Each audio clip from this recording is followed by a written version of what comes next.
Salut Rémi! Salut Jess, comment ça va? Ça va bien toi? Ça va très bien. T'es prêt pour un nouvel épisode? Oui, un gros épisode aujourd'hui. On reçoit quelqu'un qui va nous parler de moteur puis que sa réputation de plus en plus là, est plus à faire au Québec. C'est un peu notre Twisted Development du Québec. Je pense que si on l'appelle comme ça, il va avoir un petit vlog même. Peut-être. On reçoit David Gingras de D-Spec. Yes, fait qu'on passe ça direct là.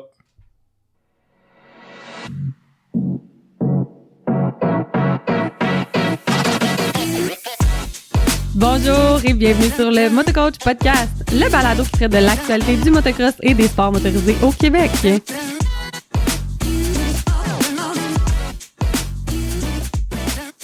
Ouais, fait qu'aujourd'hui, on reçoit un gars qui est de plus en plus connu au Québec là, pour ses talents de mécanicien et surtout au niveau de la performance. Mais avant de le rencontrer, on va le saluer tout d'abord. Bienvenue, David. Bonjour à vous deux. Yes. Salut! Je pense qu'on va commencer ça justement avec une petite bière. Avec une petite bière de Lagabière. Toi, David, qu'est-ce que tu bois aujourd'hui? Moi, je bois ta meilleure New England IPA. Ouais, ça c'est ma meilleure. Puis moi, Le je vais y préféré à aller. Rémi. Ouais, ça c'est ma préf. Mais là, moi, je vais y aller avec la sans alcool parce que on n'est pas trop tard dans l'après-midi présentement. Puis j'ai bien envie d'aller faire une petite ride de snowcross. Fait que. Faut pas le dire parce que là, tu nous stoules. On va se de boire. On va se conserver pour tantôt.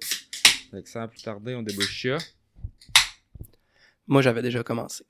T'es pressé.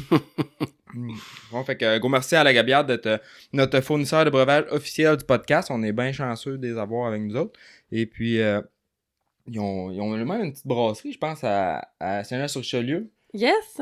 T'étais-tu allé la visiter quand t'étais allé rencontrer? Moi, je suis allée directement à leur bureau où est-ce que je suis allée chercher la bière, là, puis ils ont un beau petit studio avec des tables, là, on risque d'aller faire un petit tournage là-bas. Oui, c'est vrai, ça se pourrait qu'on aille faire un enregistrement de podcast là, peut-être même faire un petit événement avec du monde qui aimerait ça venir voir comment ça se passe, puis être là pour l'enregistrement.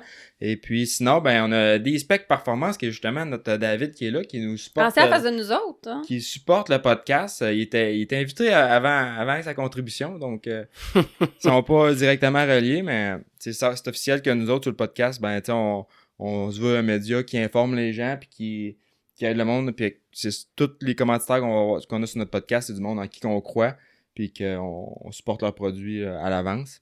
Oui, puis David, c'est un ami à toi. Là. Oh, je pense que tu passes le voir le plus souvent que tu peux à sa shop. Ben, ça l'aime pas.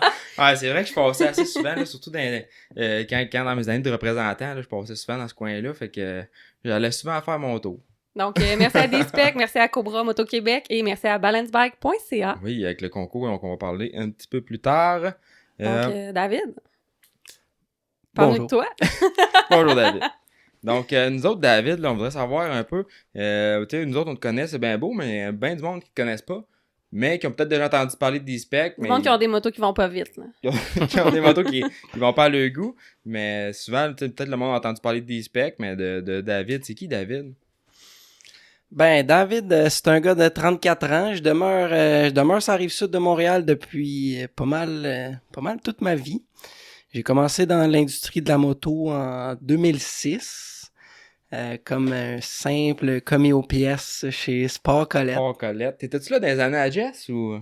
Ah, c'est un OG, là. Moi, je suis arrivé après, ouais? pas mal. Ben oui. J'étais un vétéran quand Jess est arrivé. Ouais. Un vétéran. C'est à lui qu'il fallait que j'aille poser toutes mes questions, là. C'était une bonne période. J'ai des bons souvenirs de cette époque-là, puis indirectement, c'est ça qui m'a parti dans l'industrie de la moto en général. C'est un peu ça qui m'a fait comprendre comment c'était structuré l'industrie, les fournisseurs, les manufacturiers, puis tout. C'est une petite industrie au final que tout est tissé super serré, fait que peu importe quel poste que tu occupes à travers l'industrie, mais tu viens qu'à comprendre un peu les engrenages de tout ça, puis c'est ça qui m'a démarré à travers tout ça. Maintenant, je fais de la mécanique, mais bon, ça a commencé derrière le comptoir, puis... c'est ça, tout le monde commence à quelque part, puis c'est pareil pour Jess, puis... Puis c'était des grosses années. Moi, je me rappelle le comptoir. Tu sais, moi, j'étais à la boutique, j'ai commencé à la boutique, mais au comptoir de pièces, là, souvent, j'allais donner un coup de main juste pour savoir s'il y avait des gens qui venaient chercher des commandes, là, pour essayer de libérer un petit peu les line-up, parce que c'était fou, les line-up. Mais on n'a plus ça, on dirait, autant des line-up au comptoir, là. Mais je pense que vous étiez trois gars aux pièces. Ben oui, ça venait qu'on avait quand même un bon achalandage à certains moments donnés. C'est sûr que c'était avant l'ère de... Internet. Tu sais, avant l'ère de la vente en ligne, là, on s'est installé, je pense qu'ils se sont... Moi, j'ai commencé en 2006. J'ai vécu le déménagement de Varennes à Sainte-Julie, dans le gros garage. Ça vieillit, ça. Puis, ben, ça m'a... J'ai été content de faire partie du déménagement parce qu'il y a eu tout l'aspect de réorganisation d'un nouveau magasin, de comme, entre guillemets, de partir à zéro. J'étais le petit nouveau à ce moment-là, mais malgré tout, j'étais là pour en être témoin puis participer. Fait que c'était le début de la vente en ligne puis l'Internet puis tout ça. Fait que la boutique, le magasin, le comptoir de pièces, c'était encore l'endroit numéro 1 où est-ce que tous les adeptes allaient chercher ce qu'ils avaient besoin parce que t'avais besoin d'un boulon, t'avais besoin de... C'est ça, t'allais à ton dealer le plus proche, tu pouvais pas aller comparer 8000 prix sur Internet, il y a tellement de compétition à cette heure, puis t'es capable de voir les prix de ta pièce à l'autre bout du pays, ou carrément dans un autre pays, fait que ça c'était un autre marché, là, dans le temps. C'est compétitif maintenant. C'est ça, puis dans le temps, ça devait être plus justement proximité, tu sais, c'était le monde aux alentours du dealer, c'était là qu'ils achetaient le choses, puis comme tu dis, là, c'est un petit marché aussi, là, tout le monde se connaît un peu, quand tu te mets à côtoyer ce monde-là un peu, tu vas au salon de la moto, puis tu te rends compte que tu connais pas mal de monde, au final, là, ça change de place, mais ça revient souvent aux mêmes personnes. Mm-hmm. Ah, puis quand t'es parti de chez Sport Colette, t'es parti... J'ai parti de chez Sport Colette, j'ai fait un petit bout de temps chez Moto Illimité à Terrebonne dans ce temps-là.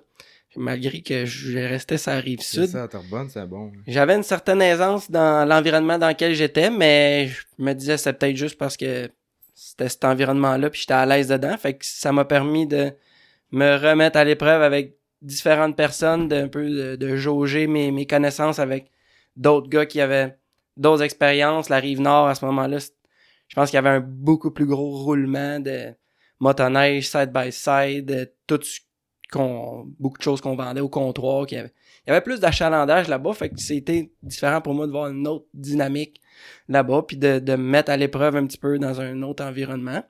Mais j'ai pas été là longtemps chez Moto Illimité. Premièrement, le voyagement, ça me tuait. C'est clair, là. Mais... Peut-être que le tunnel, c'était pas aussi pire dans ce temps-là, là, mais quand même. En pick-up, là, ça coûtait cher de gaz.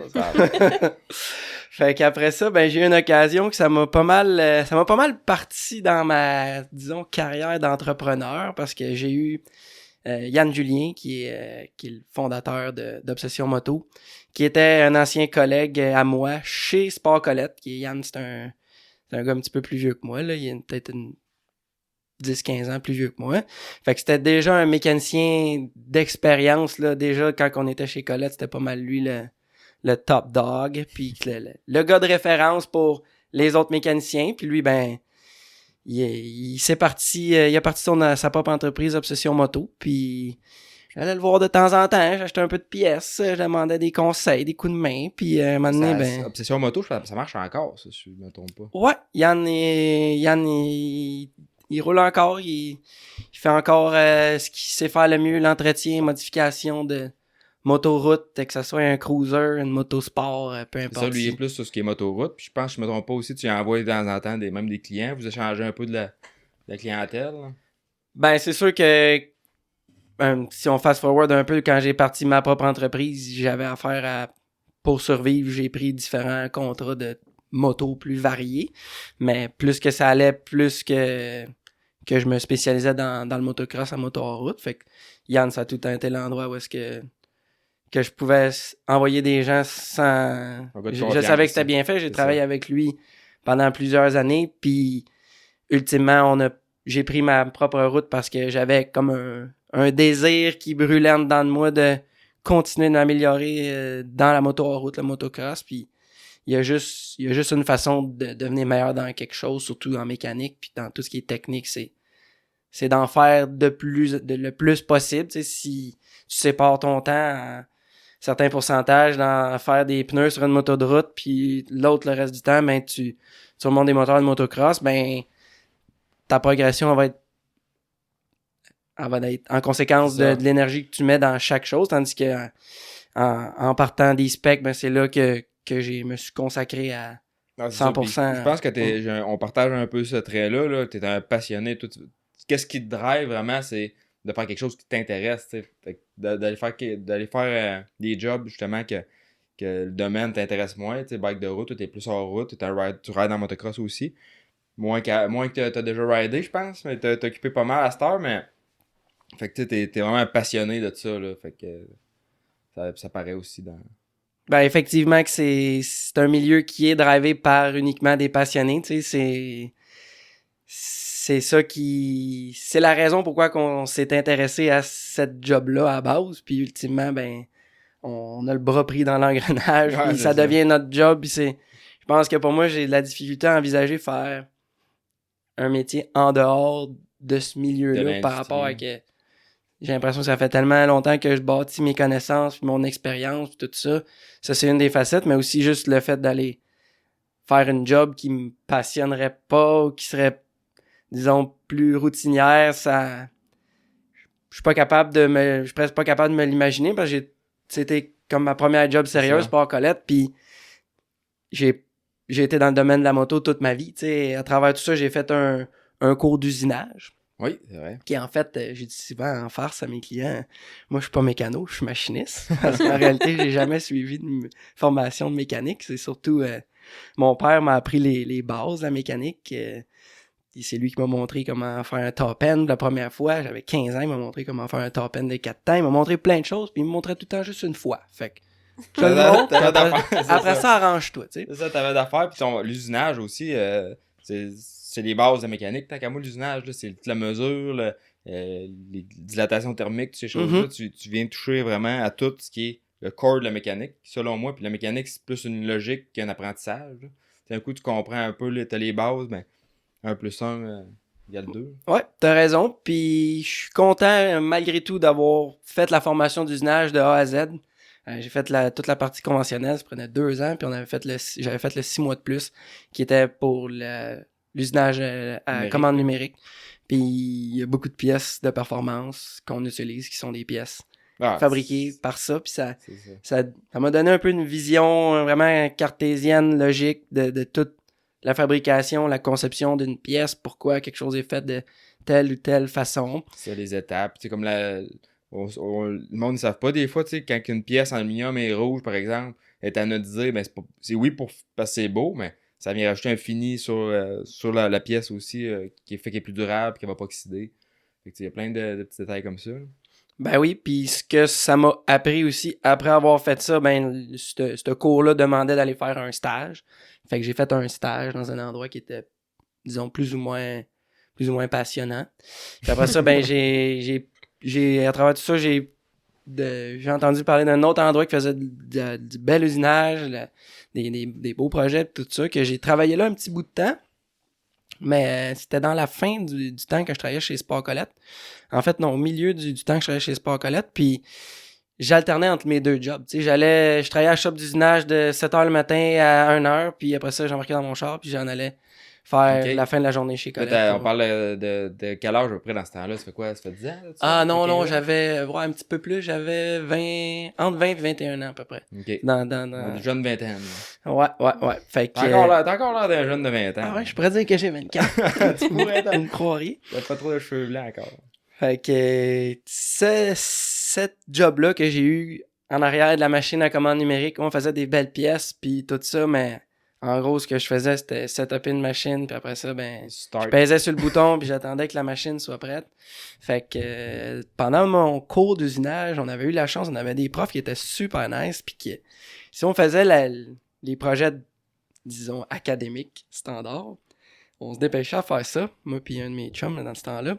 Puis après ça, ben, eux, ils étaient bien down avec le fait qu'on amène des projets, puis on avait à ce moment-là, on avait déjà des motos de course, mon collègue, il avait des autos, fait qu'on arrivait, puis on a tout le temps on se fabriquait des pièces. Fait que eux, c'était le fun, parce qu'ils nous laissaient vraiment concevoir nos pièces, puis vraiment, on développait plus notre capacité à inventer quelque chose C'est qu'à ça. juste reproduire de quoi. À faire des erreurs aussi, puis Ouais, voir un exactement. peu qu'est-ce qui est derrière la conception, là. On était gâtés de ça. Fait que là, après ça, quand tu rentres sur le milieu du travail puis que t'es juste dans la machine à peser sur le bouton, ben, ça a pris une couple de mois que j'ai dit à mon boss en usinage. Plein de valeur, là, mais- Je retourne au dealer full time parce que je m'ennuie trop des motos. Fait que. Mais c'est- t'as commencé à rider à quel âge, toi? Ah, à quel âge? Jeune, à 7 ans, mon père m'a acheté un PW. Puis on en faisait juste pour le fun. Là, on habitait en campagne, puis j'en faisais. Dans le champ. J'en faisais autour de la maison. Mon père m'avait fait une coupe de petites buttes, puis vraiment juste pour le plaisir. Puis même à travers tout ça, on venait voir les courses à Sainte-Julie parce qu'on habitait à Varennes, mais on se rendait aux courses par les champs en 4 roues, puis on venait voir. Mon petit père m'amenait maudit. voir ça. Puis à un moment donné, il m'a dit on va aller. Voudrais-tu faire la course, tu sais, tu pourrais aller courser avec les gens. Ah, ben oui, tu sais, puis typique Sainte-Julie, il pleuvait. Fait que, Pas de fait que split, moi, là. le petit gars qui roulait juste quand il faisait beau soleil à la maison avec son vieux PW, je suis arrivé là puis j'ai eu vraiment un coup de pelle Un dans la choc. face. Un coup de pelle dans la face. Fait que ta première course à vie, ça a été à Sainte-Julie. Mais, puis tu faisais Ouais, pas, dans tu la faisais pas de piste, tu faisais. Je faisais juste du ma champ, Ben non, mais chez nous, j'avais une petite piste qui faisait Un le tour de la petit circuit. maison, mais c'était... pas des côtes de Boss. même. Mais là. non, mais on roulait dans une petite piste de Pee-Wee, puis c'était super le fun, Ouais. mais j'avais pas compris le principe de pratique puis course. Puis là, les Pee-Wee, il y a bien des pratiques le matin, puis les courses sont comme dans l'après-midi. Fait que là, j'ai roulé à côté le matin, puis ça allait bien, j'avais bien du fun. Puis là, ben plus ça allait, plus que c'était boiteux parce qu'il pleuvait. Puis un moment donné, ben j'ai fait mon Moto 1, puis je me suis comme fait un peu rincer. Puis ben vu qu'il pleuvait, puis que j'avais fret, puis ben je dis à mon père, j'aime pas ça. On retourne à la maison. Je braille. Ça a pas été... Ah ouais? Ça avait pas été une expérience tellement fructueuse pour ce qui est de ma carrière de moto. Puis après ça, ben écoute, comme tout bon jeune, j'étais un peu influencé par mes autres amis à l'école pis tout ça, puis tous mes amis, ben je jouais au hockey. Fait que là, ben, je me dis, papa, je veux jouer au hockey aussi. Fait que il dit, ben, c'est soit la moto ou le hockey. Fait que, Choix. à cette heure, maudit. J'aurais pas dû, mais regarde, j'ai joué au hockey une couple d'années. Puis ma moto, ça a pris une pause pour un bout de temps jusqu'à temps que plus vieux. Ben là, j'en voulais encore une moto, tu sais, Ah ouais, parce que quand dans t'as le fond, goûté à ça, c'est dur. j'en voulais une, mais là, c'était comme... fallait que je me la jette. Puis, ultimement, mes parents, ils m'ont aidé à m'acheter mes premières machines. Puis c'est vraiment à 16 ans que j'ai eu je me suis acheté mon premier vrai motocross, puis que j'ai commencé à en faire. Le premier été que je l'ai eu, ben... J'ai tout de suite allé à la piste, puis je suis allé aux courses le premier été. Ok. J'ai commencé en débutant, puis j'ai tout de suite... J'ai tout Ça, de suite t'étais commencé à prête, courser. là. T'avais déjà coursé, tu savais à quoi t'en tenir. Ouais, ben disons que... Ah, c'était là, loin, hein? Ouais, c'était...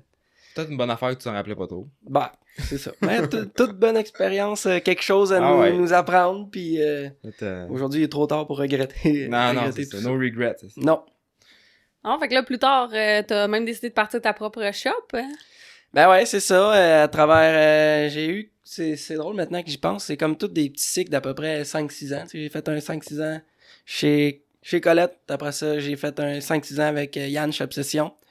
Puis c'est là que j'ai eu c'est ça, là, j'ai dit, ça suffit, on passe à l'étape suivante, on chiffre la 3e. Puis j'ai parti Motosport des Specs, qui était le but de mon entreprise. Mon rêve, c'était de faire uniquement de la moto hors route. Puis ce rêve-là, il était un petit peu... je me suis fait dire par certaines personnes dans l'industrie que ça pouvait pas fonctionner, que hors route seulement, c'était Trop limitant. niche. c'est trop niché, puis ultimement il y a un petit peu de vérité à travers tout ça par rapport à si t'es focusé sur vraiment faire des gros profits ou d'avoir une grosse bâtisse ou de tout. Tu sais, tu peux pas devenir aussi riche que si t'as un beau dealer au IM que tu fais toute la gamme de C'est ça. produits puis Toutes que les tu divisions. capitalises sur tout ça. Puis c'est pour ça que je dis qu'il y a une partie de vérité dans tout ça, mais j'ai persévéré, puis... T'as fait le choix de... T'as un choix à faire, puis tu vis avec les conséquences, dans le sens que, oui, tu peux dire oui à n'importe quel job, puis avoir de l'ouvrage, puis savoir quoi en faire, mais si t'es pas heureux de le faire, c'est pas d'avance. Hein.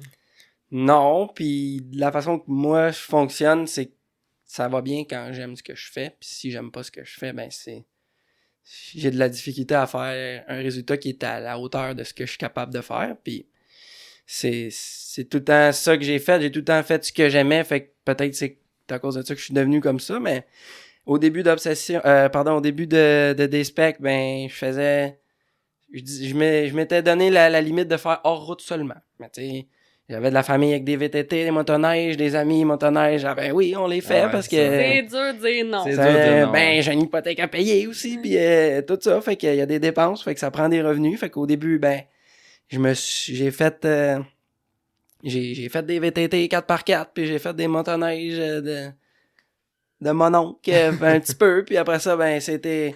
Bon, juste des VTT sport, juste des motoneiges de montagne. Puis après ça, ben, plus que ça allait, plus qu'on filtrait, puis que à un moment donné, là, j'ai laissé tomber les motoneiges, puis après ça, j'ai laissé tomber les VTT.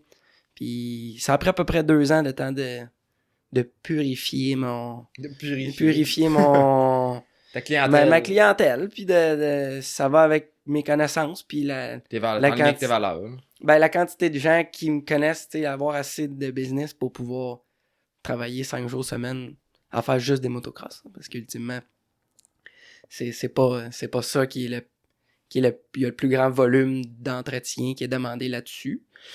Fait que c'est là que j'ai réussi à faire ça. Tu fais pas juste de l'entretien, là, tu fais de la performance. Ben, ça c'est aussi, un dyno.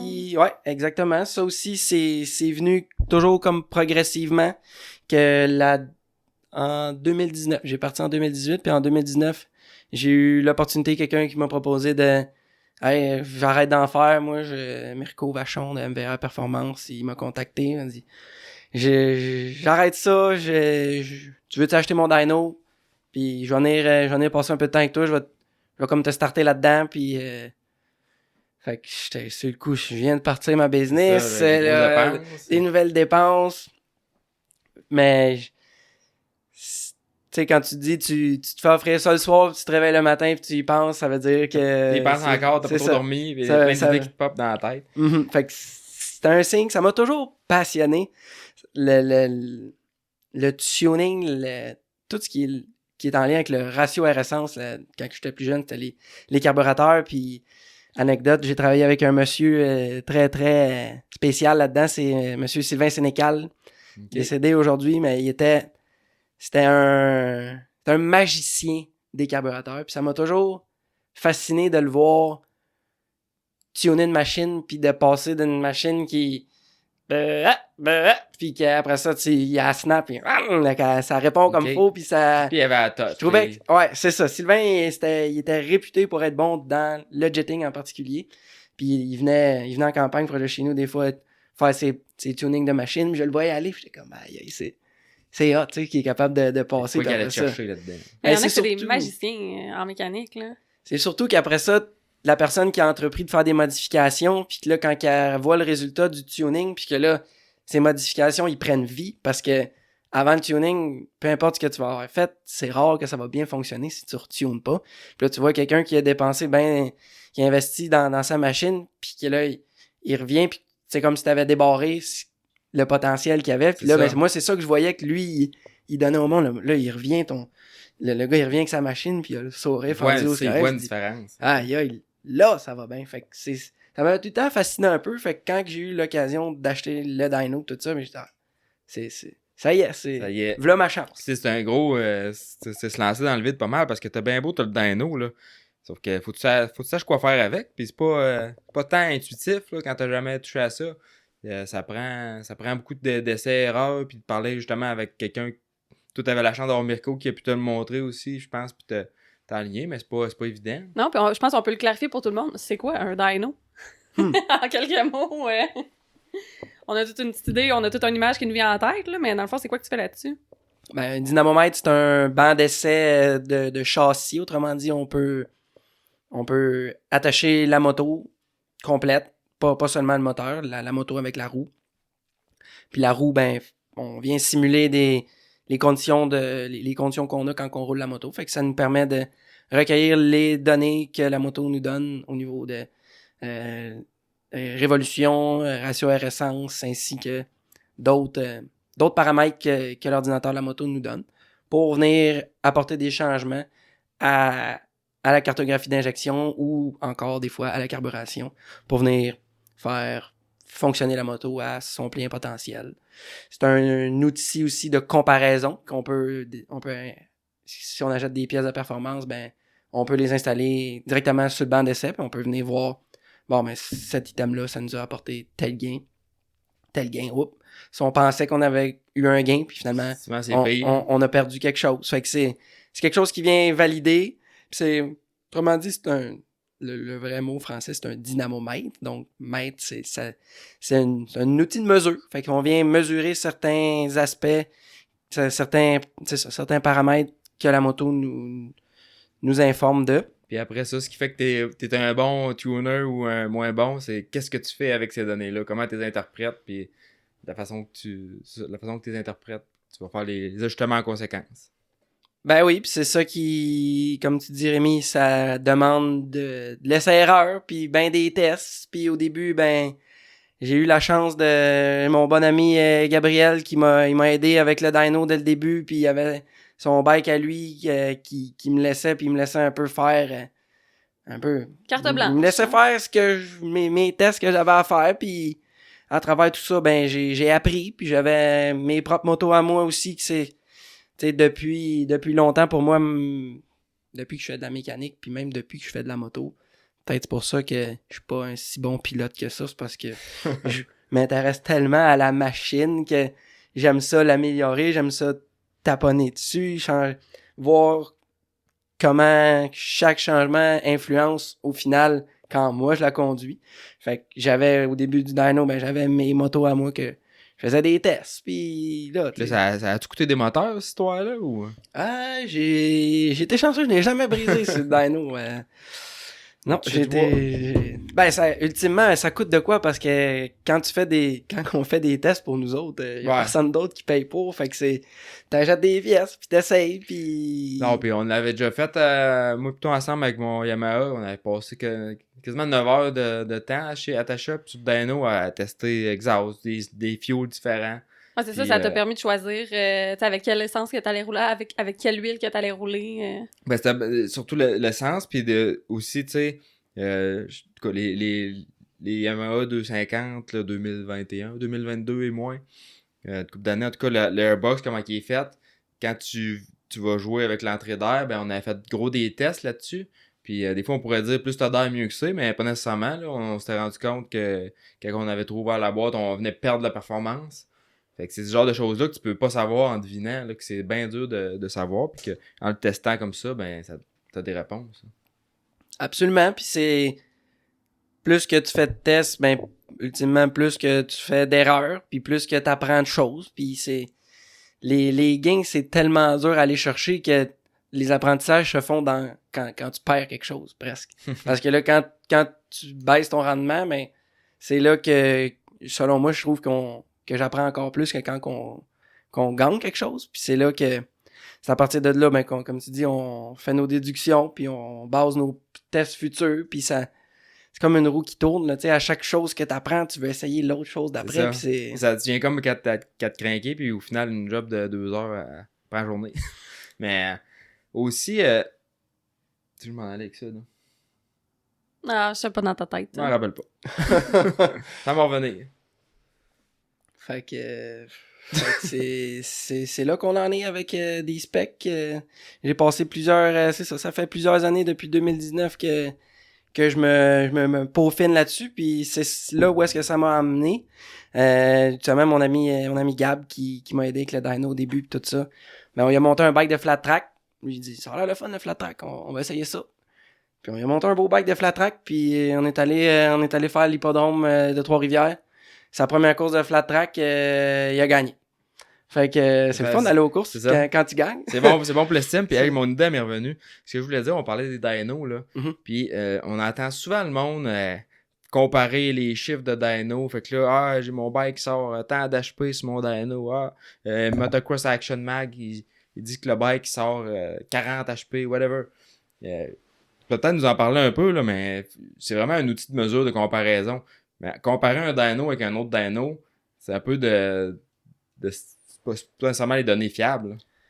Ben, plus ou moins, parce que premièrement, il y a l'appareil en tant que tel, là, la pièce de mécanique qui est le dynamomètre peut varier d'un à l'autre. Fait que le poids du rouleau, la façon que le rouleau est fait, il y a des dynos qui ont des freins qui peuvent venir ajouter une charge sur le rouleau, ce qui va... Ça a tous plusieurs facteurs qu'ultimement, la quantité d'HP finale peut changer. Puis même d'une marque à l'autre, ben la conception du banc d'essai en tant que tel peut changer. Puis ultimement, le facteur de correction, la façon que le logiciel est programmé à l'intérieur, juste ça peut apporter un changement qui va faire que c'est plus ou moins valide de comparer les résultats qu'on peut avoir à un endroit ou à l'autre.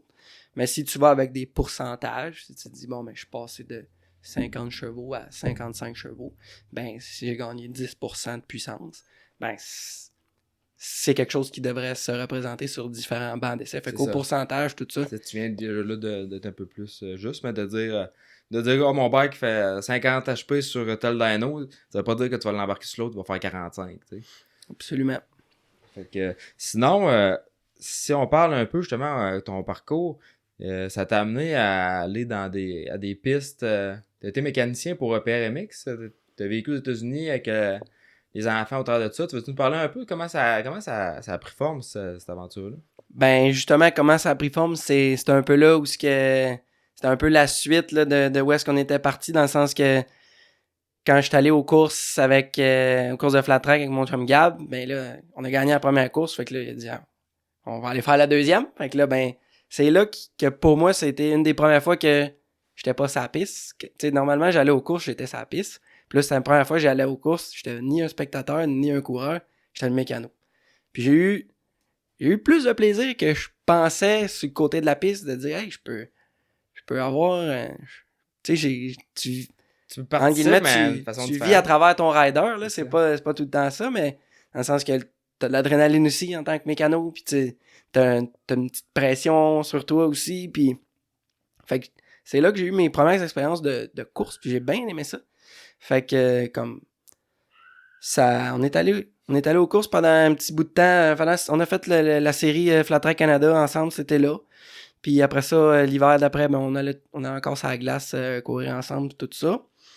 Là, ça s'est tenu l'été suivant, c'était l'été de 2020 que moi-même je venais d'avoir 30 ans, fait que c'était depuis longtemps, je trouvais que l'ambiance des courses vétérans ça m'appelait, ça me parlait.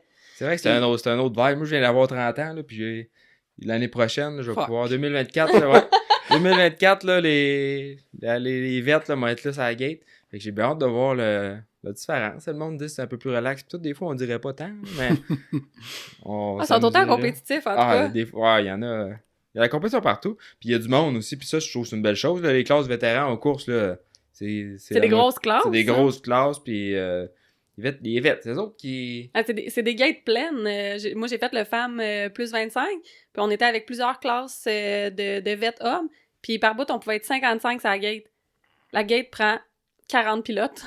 Fait qu'on n'était pas sur la gate, on était sur la deuxième ligne. Les vêtements, c'est eux autres quasiment qui payent les courses au final. C'est eux autres qui amènent leur famille, puis qui font que le sport enlève. Tous les vêtements, ils arrêtent de faire du motocross demain matin, là, puis ils vont faire mal. Là. Ben, effectivement, c'est... Au fur et à mesure que vous en parliez, je me disais c'était un sujet que j'aimerais ça effleurer un peu par rapport à le futur de ce sport-là, puis de, tu sais, je suis curieux de savoir qu'est-ce que vous pensez, comment que ça va se développer dans les années à venir, parce que veux pas, comme je raconte depuis tantôt, c'est que j'ai un peu tout mis mes œufs dans le même panier, tu sais, j'ai développé des connaissances qui sont très précises à propos d'un secteur très précis, qui est oui, il y a bien des choses qui pourraient me servir dans d'autres choses, mais au final, il y a une grosse partie de mon bagage qui s'est reliée à les motos en route de compétition. Puis je me demande, tu sais, des fois, je me pose la question, je me dis, mec, j'ai dans 10 ans, mec, j'ai 44 ans, est-ce que je veux dire, t'es encore capable de vivre de mes connaissances par rapport à ça? Ça va-tu... Tu as les motos électriques aussi qui vont être... moi, c'est juste à ça que je pense depuis tantôt, parce que moi, je voulais que ça soit un peu notre question thème du podcast, de demander à notre invité qu'est-ce que tu penses de l'électrification dans les sports motorisés. Puis, Tu sais, toi, ta niche est niche dans les moteurs thermiques. C'est un gars que ça peut être une bonne question à poser, je pense que c'est toi, là. Ben, au niveau c'est ça, de l'aspect performance ou mécanique de tout ça. Puis, Parce qu'on les voit s'en venir. Tu peux en parler peut-être un peu plus, mais même Honda s'en vient avec... on a les Honda, Stark, les Honda ben, qui il y a s'en viennent. les Stark, plusieurs personnes vont recevoir le moto l'année prochaine. Là, aux courses, c'est justement ça demandait un peu qu'est-ce qu'on faisait avec ça, qu'est-ce que le challenge va faire avec ça, ces classes-là. Mais j'ai entendu la réponse de Jimmy Ellis de Twisted Development à cette question-là, fait que je suis bien curieux d'entendre La tienne? la tienne. Ben, c'est une réponse qui pourrait être compliquée, mais en gros, je pense que, tu sais, on parlait des vétérans tantôt, tout ça, j'ai pas l'impression que l'autre génération après, sont aussi enclins mécaniquement, qui ont tant envie de faire de la mécanique. Tu regardes, je demande souvent à mes... J'ai des clients que j'ai le papa, puis j'ai le gars aussi, tu sais, fait que ton gars, il fait de la mécanique? Pas en tout. Pas de danger. Des fois, il l'a même pas. Il lave pas son filtre à air, là. Fait que, il m'a dit, ouais, ok, toi, quand t'avais... J'imagine que quand t'avais 16 ans, tu lavais ton filtreur, ben oui, tu sais, c'est ça. Fait que, je pense que ça va... L'électrification va peut-être aider à avoir des nouveaux adeptes. Va peut-être aider aux adeptes des jeunes. Tu sais, la vie aujourd'hui, j'ai l'impression que ça va tellement vite que pas de temps. La mécanique, si tu fais 2 heures de moto, t'as 2 heures de mécanique, presque. Ouais, c'est Laver le bike, ton entretien, tout ça. du gossage, c'est sûr. Si tu viens couper cette 2 heures-là d'huile, puis de filtre, puis de toutes ces affaires-là, ben ça peut possiblement rendre le sport un petit peu plus accessible. Maintenant, la réparation d'un moteur, c'est assez dispendieux. Presque la vie d'une moto est comme basée alentour de la durée du moteur, comme C'est tel. ça, puis tu sais, c'est comme préétabli un peu la durée du moteur. Là. On s'entend que après tant d'heures, il est dur. Tu peux pas faire 1000 heures avec un moteur, impossible. Tu peux essayer, mais... Il y en a sûrement un qui va répondre dans les commentaires. Ah, moi, je l'ai fait. Ouais, c'est mon ça. chum, l'oncle de mon chum. C'est ça. Mais dans la réalité, là, si tu veux avoir un bike qui est fiable et qui va bien, puis au niveau professionnel, là, c'est encore plus. On pourrait y revenir tantôt. Là. Mais, Effectivement. Fait que ça va amener toute une belle dimension, je pense, la moto électrique, le bruit que ça va aider au niveau sonore. T'sais, j'aime ça le bruit, mais j'aime plus la moto que le c'est bruit. ça, ben c'est ce que je me dis moi aussi, tu sais. Ça va aider Quand, les pistes. quand je hein. vois les commentaires, puis tant qu'à moi, si t'es quelqu'un qui répond des commentaires négatifs dans un post de moto électrique, là, c'est parce que t'aimes pas ta moto, t'aimes le bruit. Tu sais, moi, je veux dire, aller voir un supercross, pas de bruit, je suis d'accord que c'est pas la même vibe. Puis on n'est pas rendu là non plus. Sauf que, à la base, moi, j'aime ça faire de la moto. Fait que si ça me permet d'en faire plus ou d'en faire plus proche de chez nous, Que les pistes restent ouvertes. c'est ça, why not? Tu sais, j'ai un CR 250 94 dans mon garage. Tu sais, c'est pas parce que, mettons, en 2030, toutes les motos vendues sont électriques qu'ils vont avoir encore du gaz pour des années, là. C'est la façon que je vois ça. Là. Absolument. Puis j'ai écouté un autre podcast l'autre jour, puis ça donnait un peu l'analogie de... Tu sais, il y a 100 ans, tout le monde se promenait sur des chevaux. Mais, tu sais, les chevaux, c'est un domaine qui peut générer une passion similaire à celle de la moto. Tu sais. Oui. C'est ta vie. Tu regardes les rodéos, c'est ça. Moi, je compare, c'est ça. des fois, du monde qui connaissent pas ça, justement, je compare un peu le trip des courses et tout. C'est le monde comme le monde qui va au rodéo. Sauf que nous autres, on prend moins de boissons un peu, je pense, puis on C'est ça, mais on fait du bruit du gaz. les rodéos, puis les concours de chevaux, puis que ça soit, peu importe la discipline, c'est encore populaire. Ça existe Ça. encore. Ah, Même si c'est plus le moyen de déplacement numéro 1 depuis depuis presque longtemps. 100 ans. Mais fait que c'est un peu ça que ça va nous amener. Tu sais, c'est de plus en plus niché. Puis ceux qui aiment ça, ils aiment ça pour de vrai. Puis ils en font. C'est ça. C'est... Il va tout le temps l'avoir, puis ça va amener des nouvelles brands aussi dans le sport. Puis nouvelle brand veut dire plus d'argent dans le sport.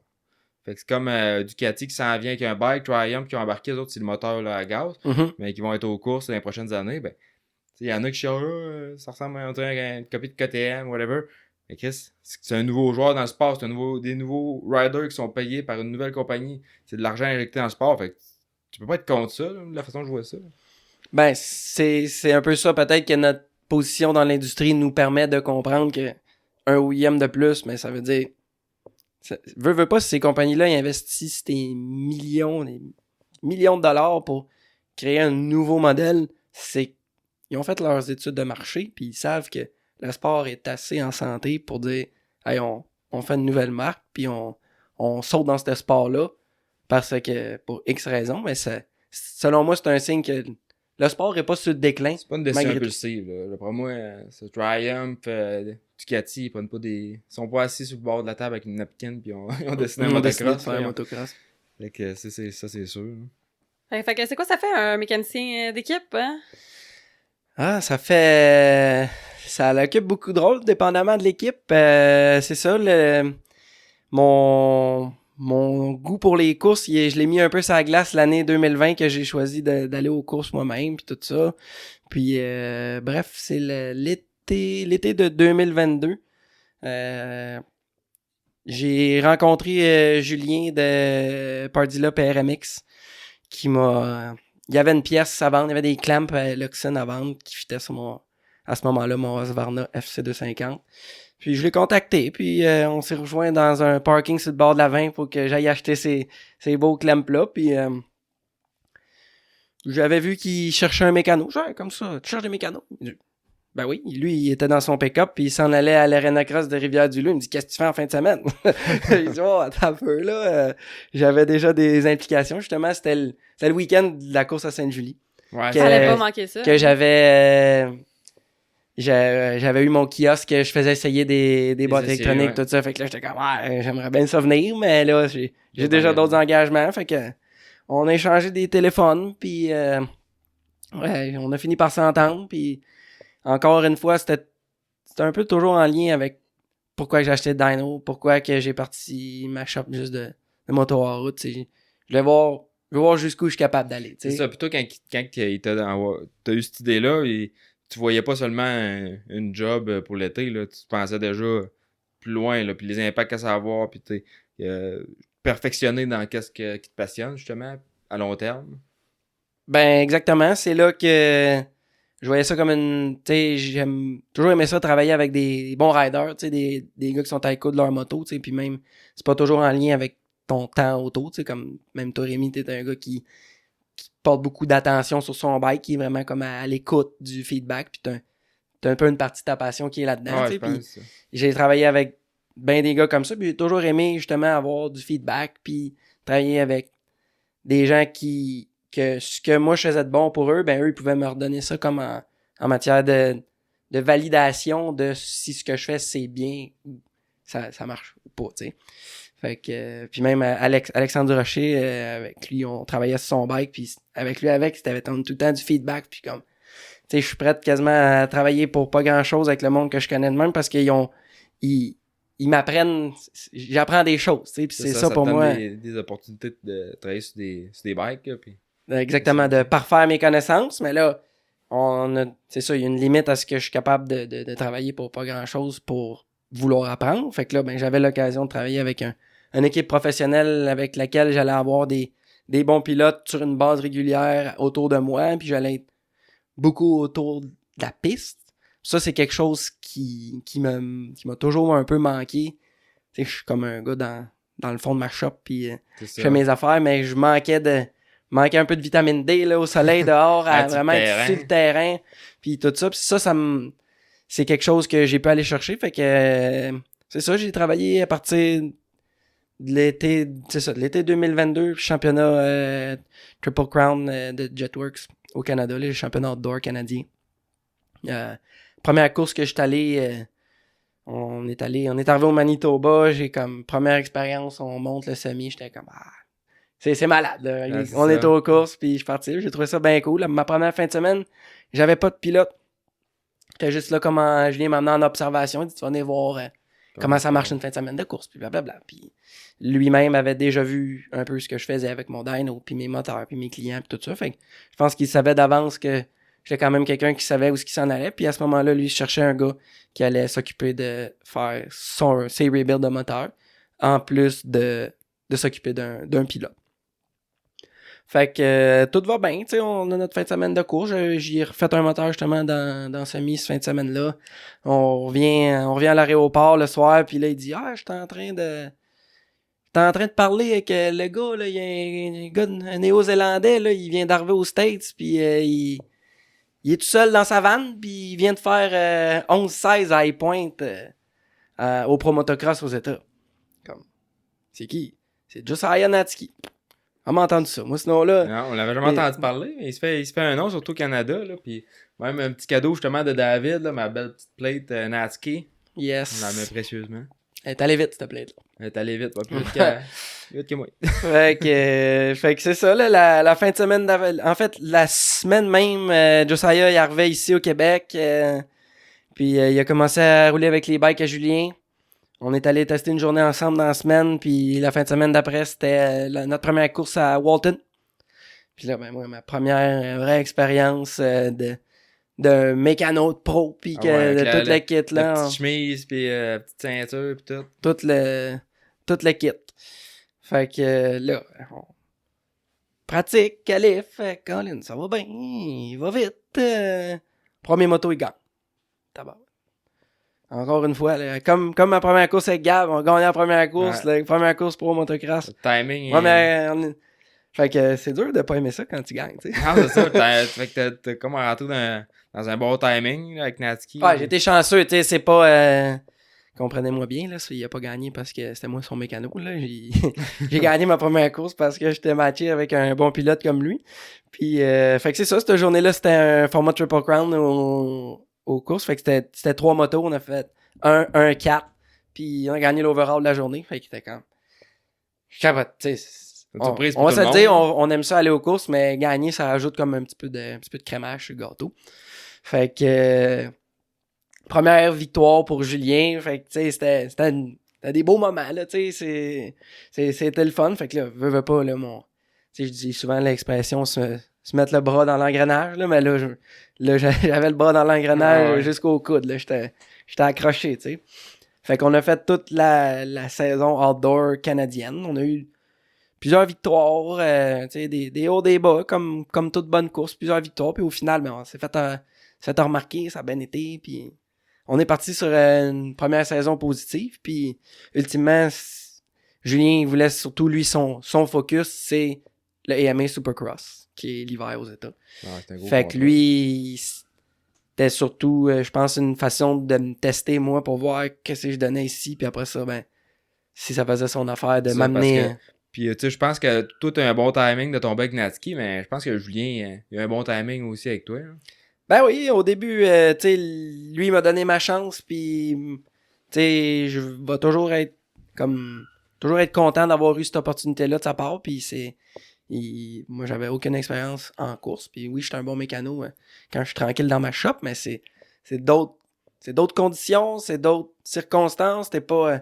Tu sais, dans ma shop, je le perds pas le box 10, là, je le sais, il est où, tu sais. C'est vraiment ma zone de confort. Ouais, pis t'es un gars qui est clean. Dans ton garage, là, tout est à sa place. Fait que de se retrouver avec d'autres mécanos, puis pas tout le temps nécessairement autant ordonné. Ben, c'est juste, je pense, de faire de la mécanique, entre guillemets, dans la nature, là, tu sais. Oui, on est aux courses, on a un semi-remorque, puis tout ça, mais c'est beaucoup de pièces en mouvement. C'est ce semi-remorque-là, il est à différentes places à tous les week-ends, ça bouge bien plus vite que ma shop, elle bouge pas bien. Non, elle bouge pas bien. Fait que c'était surtout pour moi la grosse différence, c'est que je me suis sorti de ma propre zone de confort, là, tu sais, ma petite shop confortable, puis c'est là que ça a bien été, tu sais, j'ai été dépaysé au début, mais j'ai su m'adapter justement aux circonstances changeantes. Des fois, il pleut, puis course pareil quand il pleut. Puis il doit y avoir aussi bien de la pression. Là, tu sais, s'il brise moto 1 puis il faut que tu répares pour la moto 2. Ça l'a... Une course contre la montre. Hein. C'est effectivement... Je pense que après ça que t'es allé à Salt of the Border, mais avant d'aller là, je pense qu'on irait peut-être faire une petite pause. Fait qu'on a près 2 minutes et demie. Alors, écoutez-les. Puis on a aussi un peu d'informations là, pour le concours de Balance Bike Canada. Cobra Moto Québec est importateur des motos Cobra Motorcycle USA depuis plus de 10 ans.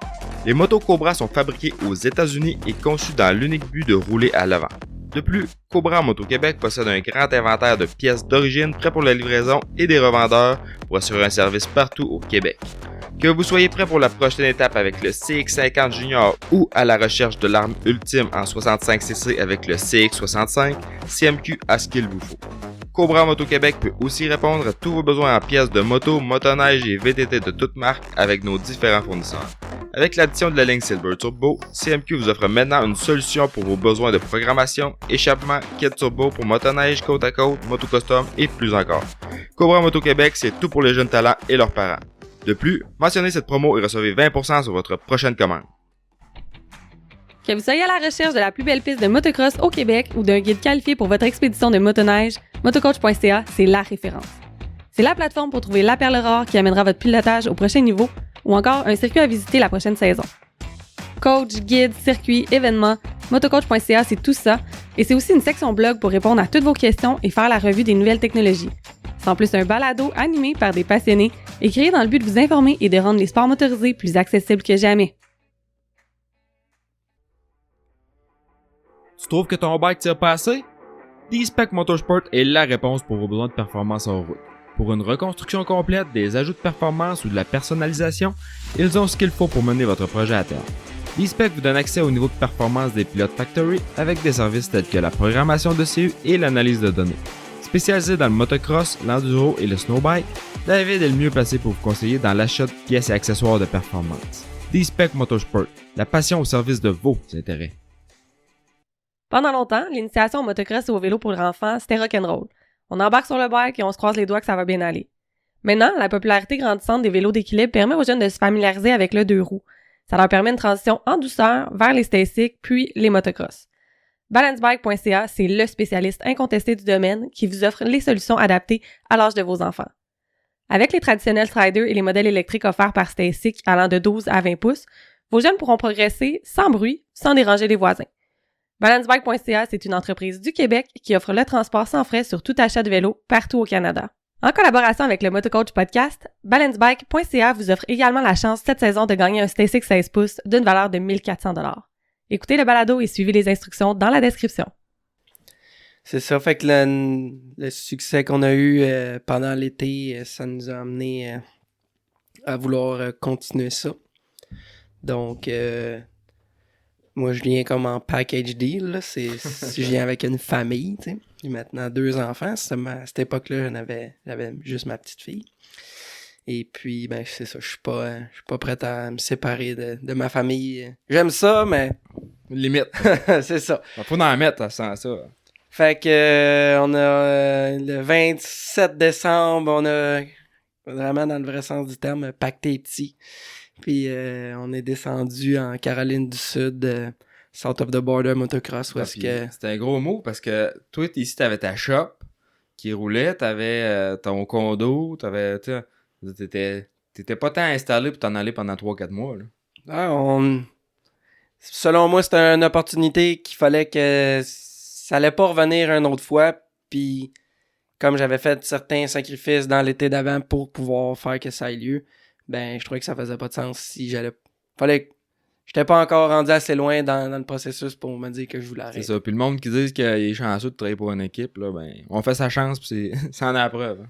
Ben c'est des sacrifices, tu sais, c'est des choses, faut que tu fasses une croix sur certaines choses pour pouvoir aller vivre d'autres expériences, tu sais. Depuis que je suis mécano de course, le plus de motos que j'ai fait, c'est pas mal essayer mon bike dans le pit avant une course, puis c'est là que je fais du bike, là, tu sais. Sinon, c'est le sacrifice que j'ai fait. Ma famille a fait un gros sacrifice aussi, tu sais. Ma blonde, elle m'a suivi tout l'hiver dans des... Tu sais, elle était pas avec sa famille, puis elle était, tu sais, loin de sa famille à elle, puis on n'était pas dans la même condition d'habitation qu'on est chez nous, tu sais. T'es pas chez vous, puis... J'en ai parlé aussi dans un autre podcast, là, à South of the Border, Dillon, là. La ville, à South of the Border, là, c'est ça, c'est pas Miami Beach. Ben non, mais tu sais, le motocross, c'est un sport qui est pas nécessairement accepté dans les plus beaux milieux urbains, fait que tu te ramasses dans des endroits qui sont plus en campagne, plus reculés, que t'as une population qui sont moins aptes à chialer sur le bruit pis tout ça, fait que c'est pour ça que t'as pas de belles pistes de motocross autour de Mont-Tremblant pis des places où il y a du monde riche. Fait que tu te ramasses dans des places comme ça, mais tu sais, c'est... Pour moi, quand je suis arrivé là pour la première fois, comme... Je capotais pareil, j'étais comme, hey, c'est comme... c'est le paradis du motocross. Ah ouais, Tu sais, la place, il y a des belles tracks. Moi, je suis pas quelqu'un qui adore le froid plus qu'il faut. Fait que j'étais comme, aïe, aïe, je peux skipper un hiver, toi. Je saute sur l'occasion. Fait qu'on s'est installé là-bas c'est ça, du 27 décembre. On s'est préparé pour les S6. On a passé une couple de jours là-bas. Parce qu'on est parti pour l'Ouest. On a passé un mois en Californie, les 4 rounds de l'Ouest, pardon. Les 4 premiers rounds dans l'Ouest. On a vécu en Californie. Ça aussi, c'était des super belles expériences que Julien nous a permis de vivre, tu sais. Puis c'est quand même... c'est ça. Des fois, ça a l'air plus beau que c'est. Je préfère bien des stories, puis ça aurait l'air que... Ah ouais. Living the dream, oui, je peux dire que pour quelqu'un comme moi qui mange de ce domaine-là, c'est living the dream, mais comme je disais, on live in the dream 7 jours sur 7. Puis des bonnes heures de travail. C'est ça, tu travaillais gros parce que Rémi allait te voir, mettons, le soir pendant que tu faisais de la mécanique à South of the Border. Puis il m'envoyait des photos, là, t'avais ton bébé en portage pendant que tu faisais de la mécanique. Le bébé en portage sur le dos à 5-6 heures le soir. Puis, tu sais, comme tu dis, là, t'aurais très facilement pu prendre ton téléphone, faire des stories, coucher dehors, puis genre juste le beau. Mais t'aurais pu faire aussi tout le contraire parce que t'as vu du pays, ouais, mais t'as roulé en tabernacle. Tu te prenais pas en avion, là, t'en as fait là, de la route, puis aller là, puis tu dépaques, t'as quasiment même pas le temps de visiter parce que tu vas aux courses, puis après ça, la routine elle recommence le lendemain. Les gars préparent les bikes, puis là, la semaine, ils s'entraînent, ils roulent. Fait que c'est fou, là, comment que c'est intense. Ça va vite, là. L'hiver, ça l'a passé comme un claquement de doigts, puis tu reviens des courses le lundi, puis tu repars déjà le jeudi, puis entre ces 2 journées-là, ben il y a 2 jours au moins que les gars raident dans la semaine. Fait que ça passe super, super vite, puis tu sais, quand tu le fais, des fois, on a tendance à, tu sais, quand tu vis une difficulté, tu l'exprimes. Puis des fois, ça peut sonner comme ça, mais aujourd'hui, je repense à ça, puis je suis content d'avoir vécu cette expérience-là, puis c'était ça qui, tu sais, c'est la somme de tout ça qui fait que je suis rendu où est-ce que je suis aujourd'hui. Fait que, tu sais, j'ai aucun regret d'avoir fait ça, puis même j'ai de l'appréciation pour ce que j'ai vécu là-bas, puis c'est quand même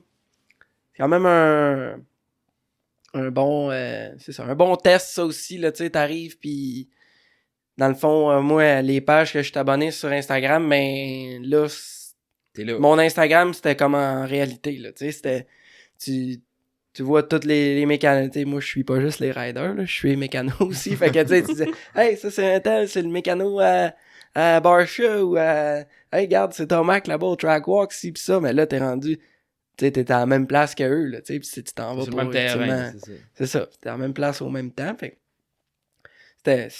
c'était une des points positifs, mais ce que je ramène le plus de cette expérience-là, c'est vraiment, justement, de m'être, encore une fois, mis à l'épreuve dans ces conditions-là, pis tu sais, je suis quelqu'un qui est capable de travailler de façon assez intense, là, tu sais. C'est sûr que là, c'est plus difficile de concilier ça avec la famille, là, tu sais. C'est pas que je suis plus capable, mais faut que...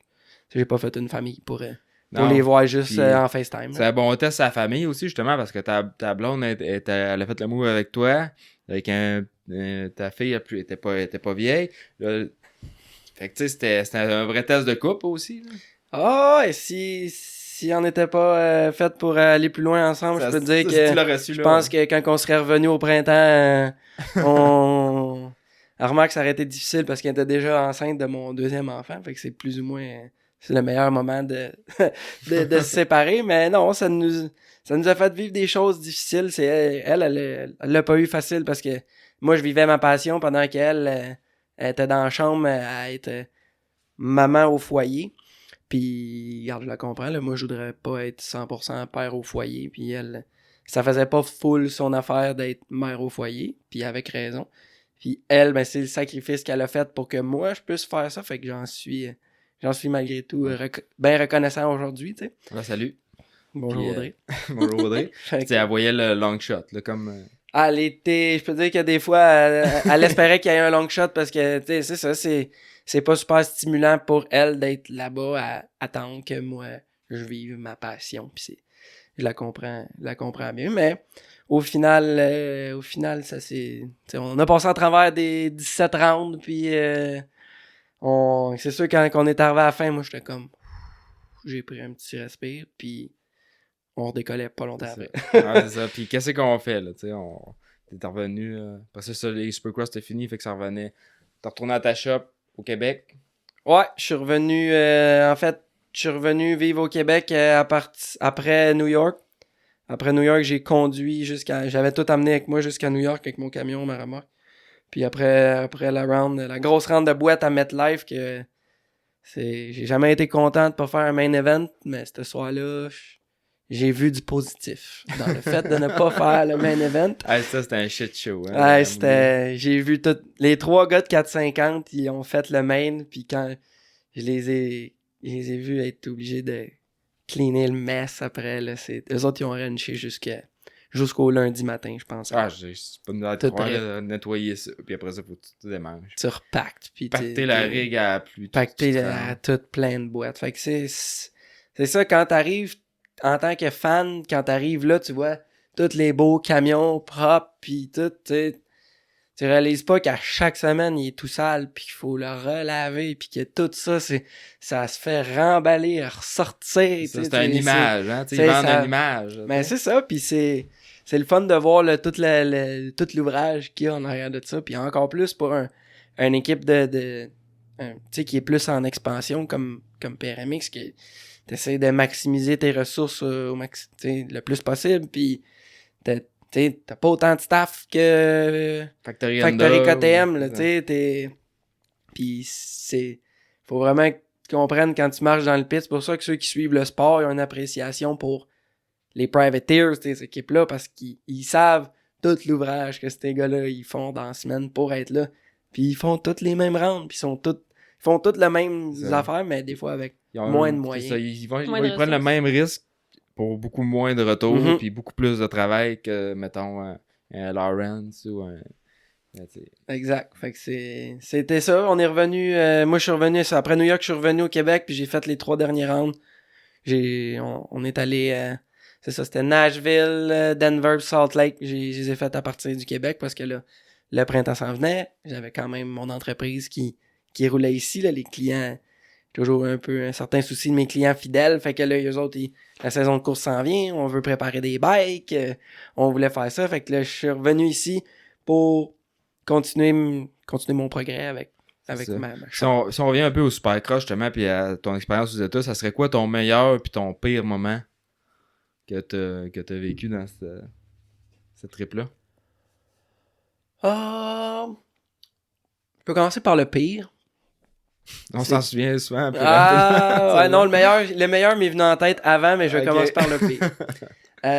C'était, je me rappelle plus quel round. C'était avec Yoder, c'est le mécano d'Hunter. Puis on a eu un assez bon crash. Puis là, fallait aller au LCQ. Bref, fallait se dépêcher pour remonter le bike pour la prochaine manche. Et puis, il a fallu que je change une pipe, un subframe, un disque. Bref, il y avait beaucoup de choses à changer sur la moto. Puis les bars, il y avait juste comme spiné d'un clamp. Fait on avait un peu la routine que lui, il recheckait ses bars. Fait que j'y ai laissé placer son guidon, mais je prends le blâme. J'ai pas revérifié si les clamps étaient serrés. Puis là, il est parti super fort, ça roulait bien, il y avait comme le couteau d'un dent parce que ça avait moins bien été, fait que là, il voulait comme se revenger, entre guillemets. Ouais, puis c'est un gars puis là, les bars, ils ont comme spiné, puis ils ont accoté, ils ont revenu en arrière vers lui, puis là, c'est ça, c'était... En tant que mécano, d'avoir une petite... ça doit être tough. Une petite... c'est ça. T'sais, le gars, il est déçu, tout cet effort-là qui vient ruiner juste parce que dans in the heat of the moment, j'ai eu un petit moment que j'ai juste pas revérifié. Yann Yann Obsession me disait un double check, triple check. Puis je me le répète souvent, puis cette fois-là, j'ai pas fait de double check, triple Fait que check. le walk of shame. Ben, c'est ça, tu sais, fait que là, ton gars, il débarque de la track, puis il a pas lâché, il a roulé jusqu'à la fin, mais il fallait tout le temps qu'il relève un peu ses bars, puis on s'entend que du SX... rouler sur une track d'SX avec un guidon. Avec shout-out à... C'était tout qu'un rider, Yoda, là. Ouais, il y a du grit, là, pis il a pas... c'est ça, il a pas abandonné à cause de ça, mais je me sentais extrêmement mal ultimement d'avoir quelque chose que je n'ai pas fait a eu un résultat négatif, un impact négatif sur notre résultat. Sauf que là, j'imagine que tu t'en rappelles pis que c'est une leçon. Ah, c'est sûr que j'essaie de pas trop en laisser passer. Puis le meilleur moment, écoute, dans la position, dans la hiérarchie des équipes qu'on était, tu sais, une victoire, c'est hors de question, puis un podium, c'est du rêve un peu. Mais on a Natsuki à Daytona, c'était la course que moi j'avais bien hâte d'aller à Daytona. Ouais. C'est un tracé qui est plus style MX, puis Natsuki, c'était plus sa force que le Supercross, on va le dire, là. Mais il a tiré l'autre shot, puis il a gagné l'LCQ. Fait que c'était ça c'était ça un beau moment. Il se fait interviewer par Jason Wagon, puis le bike qu'il y a pas une boat, que t'as pas vissé dessus, il passe à la TV, puis ça c'était un beau moment, puis c'est ça. Daytona, le Supercross de Daytona, c'est malgré que malgré tout t'es dans le rush du SX, Julien nous avait pris un beau Airbnb sur le bord de la plage, puis on a vécu un beau moment, puis ça a été accompagné d'une victoire de LCQ, fait que pour nous c'était a win's a win. Ouais, c'est clair. Donc ça c'était un bon moment. Puis, tu sais, justement, tu dis all shot, là, mais peut-être que les victoires c'était pas nécessairement dans l'atteinte, sauf que vos bikes ils ont eu des bons résultats, ces départs, là, même qu'il y avait le Big Board Gate, là, que le monde il disait quasiment qu'il y avait des Big Boards là-dedans. Ben ouais, ça serait aussi dans sur le podium des bons moments, là, sur le podium des bons moments. Hunter aussi à Seattle dans le heat numéro 1. Il y a eu un départ fulgurant, il a sorti. Je sais pas s'il a été crédité par le All Shot, mais on a une photo de lui qui est en avant des bikes. Factory. Des bikes de Kawi Pro Circuit. Puis Pro Circuit, c'est comme vu comme le powerhouse. Puis t'as une photo du bike que t'as monté en avant de l'autre bike. Tu te dis, ouais, ok, ça faisait jaser un peu dans les médias de moto, là. C'est ça. Ben, à partir de là, il y a certaines personnes qui pensaient qu'on n'était pas légal, puis que on utilisait des composantes moteurs non approuvées. Fait que la fin de semaine d'après, il y a eu encore des bons départs. Puis après le main, ils sont venus nous voir, puis là, ils sont venus nous dire... on ouvre le moteur. Ouais, random check-out. Random. Fait que, ouais, c'est ça. On a ouvert le moteur, puis on a constaté qu'on était légal. C'était légal, puis je me rappelle, à ce moment-là, moi, j'étais justement à South of the Border, puis nos deux coachs, là, ils jasaient de ça dans le jour à un moment donné, puis ils disaient « No way que c'est stock, impossible », puis j'ai compris, tu sais, ils ouvrent pas les moteurs des privateers et tout, puis oui, je connais le gars qui monte les moteurs, là, il perdra pas son nom aussi pour ça, puis je les ai vus les moteurs ouverts avec tout de la shop, puis non, il y a pas de magie dedans, tu sais, c'est juste une bonne recette, puis rien de... C'est ça, il y a pas de snake oil là-dedans, là, c'est... Ben non, mais d'un côté, tu sais, oui, on faisait on avait une bonne recette, tout ça, mais on peut pas créditer 100% du départ au moteur. Non, c'est clair. Ça prend un pilote. Premièrement, quand t'as 22 gars aussi craqués que toi sur la gate, puis là, c'est le summum du craqué, c'est Supercross 250. C'est là que c'est ça, ils ont le couteau dans les dents, puis ils sont tous là pour faire leur preuve, fait que d'avoir quelqu'un qui est décidé, là, tu sais, ceux qui sont allés aux courses, des fois, tu peux être sur la gate, puis t'es sur la gate, tu sais déjà que tu tireras pas l'autre shot. Ouais. Fait que, en partant, d'avoir la mentalité de dire, OK, je suis à côté d'un Pro Circuit Kawi, d'un bar, d'un HRC Honda, puis de Red Bull KTM, puis je ramasse quand même tout mon courage, puis j'exécute ma motion pour prendre un départ pour sortir en avant. Je pense que c'est ça qu'il faut le plus apprécier puis dire OK, je travaillais pour un rider qui avait du guts de se dire eux autres là, moi aussi je suis là. C'est ça, mais il voulait sa place puis exact. Fait que c'est ça que peu importe, j'aurais pu faire des moteurs encore plus forts que ça, puis si j'avais pas eu, tu sais, si on n'avait pas un pilote comme ça, tu peux pas l'avoir longtemps. Non, c'est une moto, puis c'est ça qui fait que c'est tellement un beau sport, parce que c'est pas seulement un sport de, tu sais, comme les sports automobiles, souvent le véhicule va avoir une grosse incidence dans le résultat.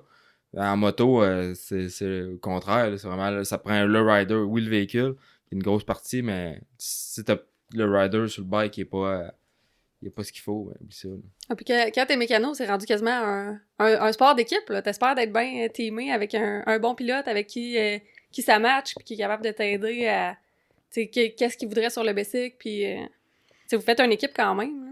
Absolument, puis la quantité d'heures que tu passes en tant que mécano, tout ce que tu veux, c'est d'avoir un rider qui donne 100% de son effort. Puis ça, j'ai été béni, parce que mes 2 riders, c'était des gars qui... Ils se pognaient pas le cul dans la semaine. Puis peu importe, même au... Tu sais, ils étaient là pour faire leur job, puis ils prenaient ça au sérieux.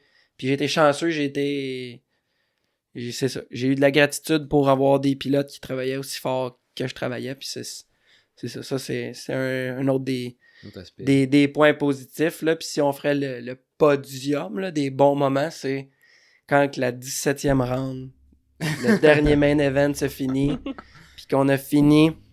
Puis là, ben, tu sais, tout le monde, tu sais, à travers la saison, c'est, tu sais, veux pas, c'est un job pareil, tu sais, puis il y a un niveau de stress, puis de tension. Les esprits s'échauffent. Toute la tension tombe, puis t'es comme... J'ai réalisé, je fais, hey, on a fait 17 rounds de SX avec 4 riders par round, aucun DNF moteur. Là, j'ai fait... C'est un bel accomplissement. Yes. Avant la soirée, j'y pensais déjà, là. Ah ouais. Quand on a fini la soirée, on a même...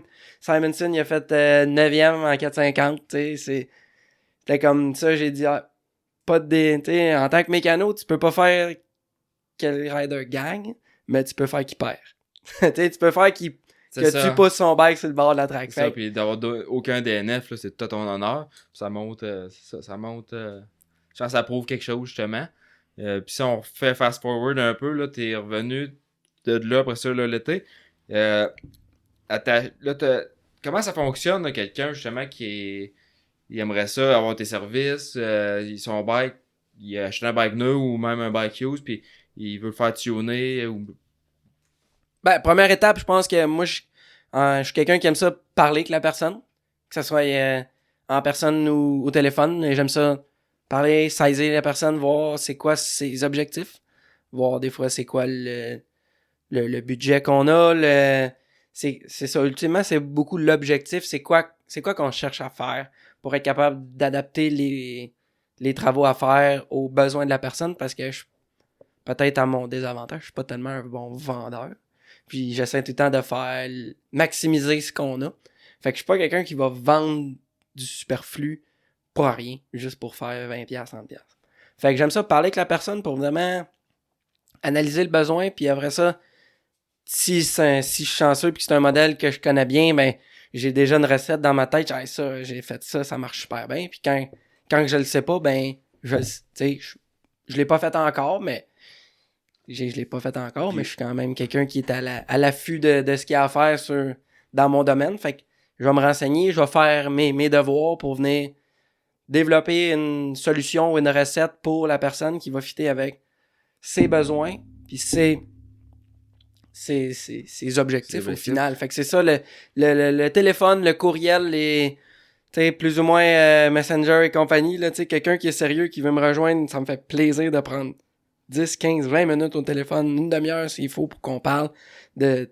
selon moi, c'est l'étape numéro 1 pour qu'au final, les sous de mes clients soient investis à la bonne place. Je suis peut-être allé un peu vite, mais peut-être qu'on devrait commencer par la base.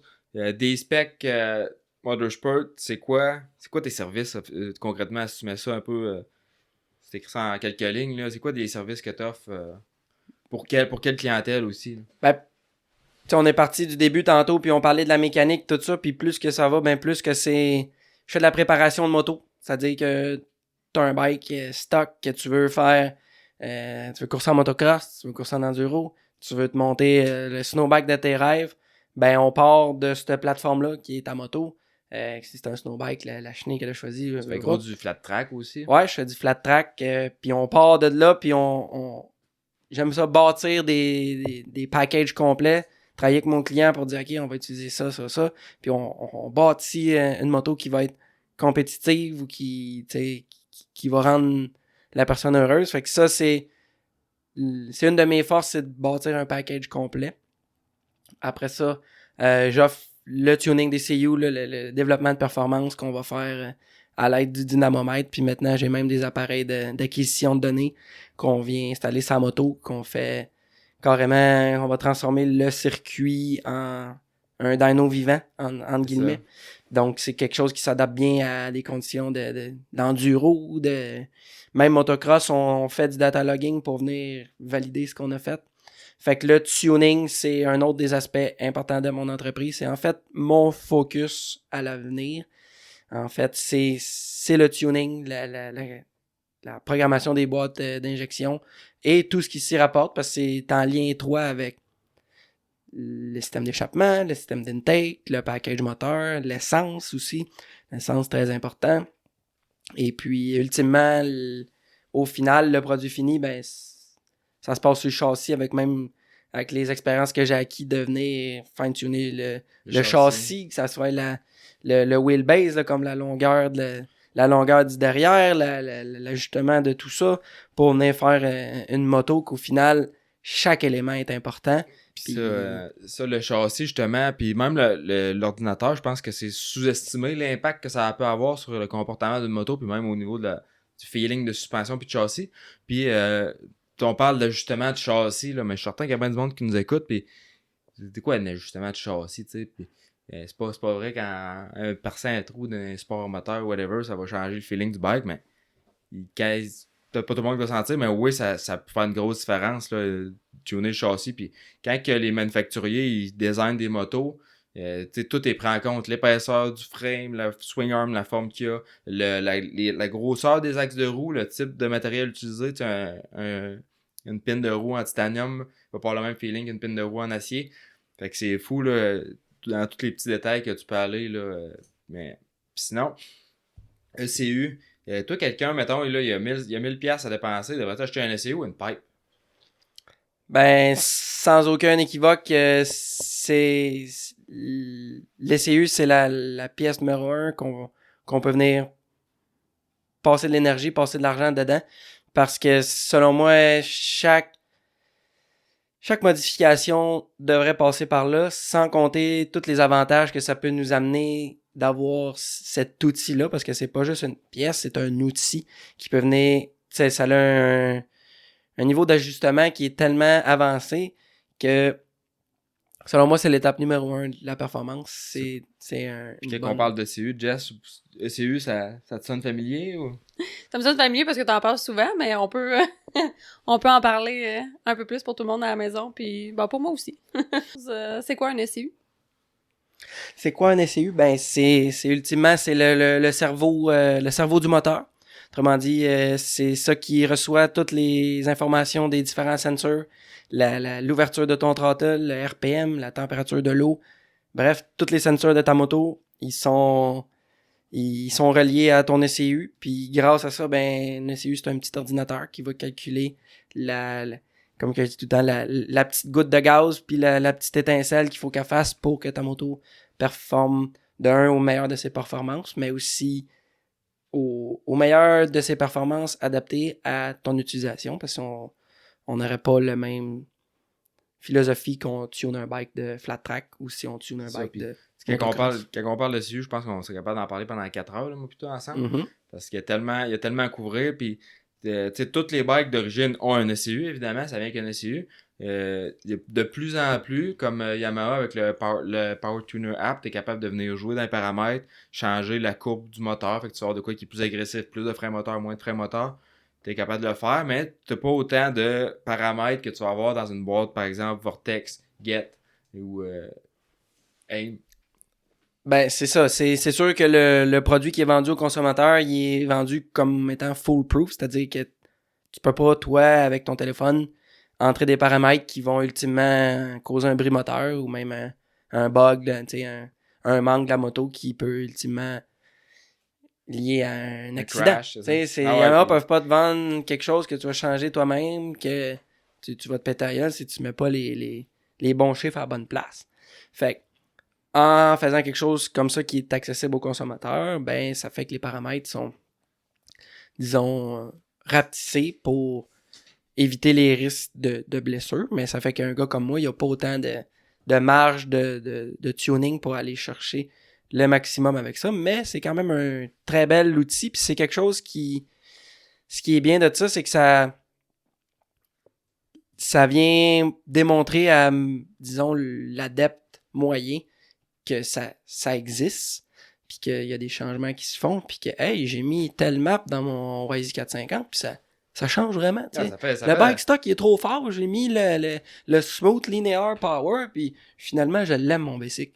Mais les bikes sont tellement performants à cette heure d'origine, puis tu parlais tantôt que des fois, tu remarques plus une différence quand tu viens perdre de la puissance.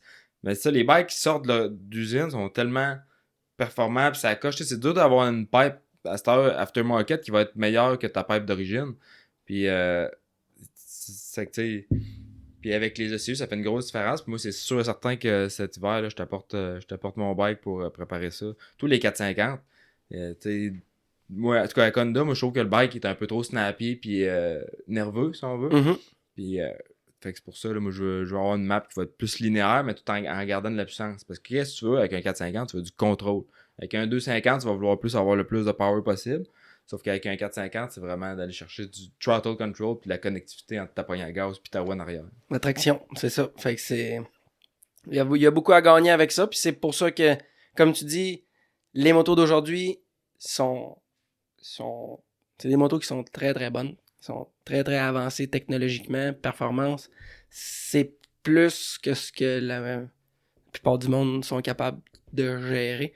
Fait que, ultimement, c'est de venir placer tout ça pour le rendre plus facile à gérer, puis ultimement plus agréable à conduire. C'est ça, plus agréable à conduire. Fait que c'est pour ça que je focus mes énergies là-dedans. J'ai de l'intérêt pour la modification moteur, puis tout ce qui est vraiment élevé au niveau haute performance, les pièces internes, tout ça. Mais je considère que les motos d'aujourd'hui sont tellement bonnes que c'est pas là que j'ai envie de focusser le maximum de mon énergie dans porting et compression et compagnie, parce que aussi les motos sont rotationnées de plus en plus rapidement.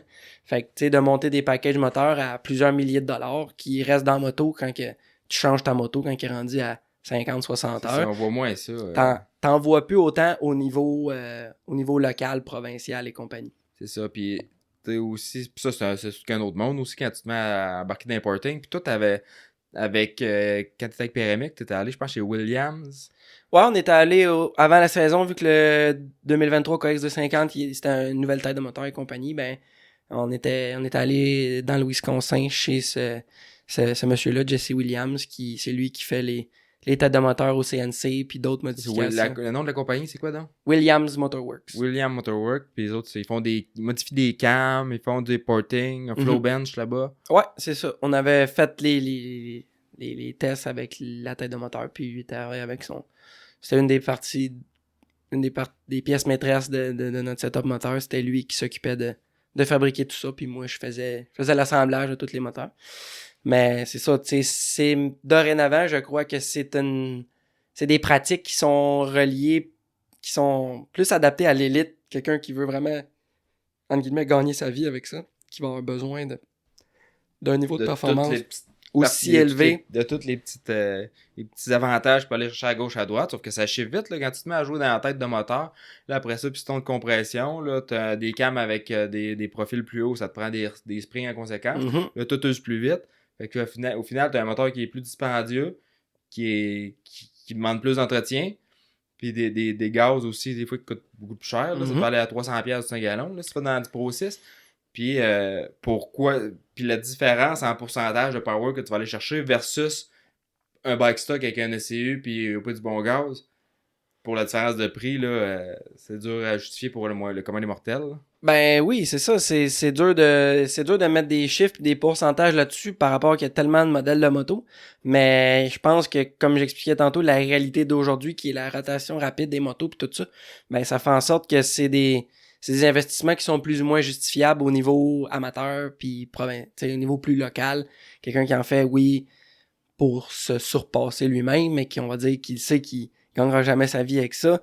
Il veut pas nécessairement mettre un moteur à 5-6 000 $, qui va dire, ouais, au final, Je vois pas tant la différence. j'ai pas, tu sais, ma place, c'est pas, tu sais, j'ai pas fini mieux à cause de ça ou quoi. C'est ça. Non, puis Puis, fait que c'est ça qui est là un peu la mentalité, selon moi, d'aujourd'hui, surtout au niveau canadien. C'est une réalité qui est réelle. Puis on a tu peux faire une moto très très compétitive sans ouvrir le moteur. Un SCU, une pipe, du bon gaz. Là, Ouais, c'est ça. Pour l'amateur, là, quelqu'un qui veut commencer à investir un petit peu sur sa machine, mais qui a pas trop de budget, tu l'enlignerais. Ça serait quoi sa priorité selon toi? Boîte électronique, exhaust. Entrée d'air. C'est faire la base. Puis ce que je trouve bien de ce type de modification-là, dans le cas où on a un amateur qui est souvent on est fidèle à notre marque, fait que tu vas acheter ton ensemble pour ta moto, ben c'est quelque chose qui se transfère facilement sur... Tu vas garder mettons vous autres, vous avez des Honda, tu vas avoir ton CRF 250 2023, ben le package qu'on t'a fait qui fait sur ta moto 2023, tu vas avoir ta 2024, tu vas juste...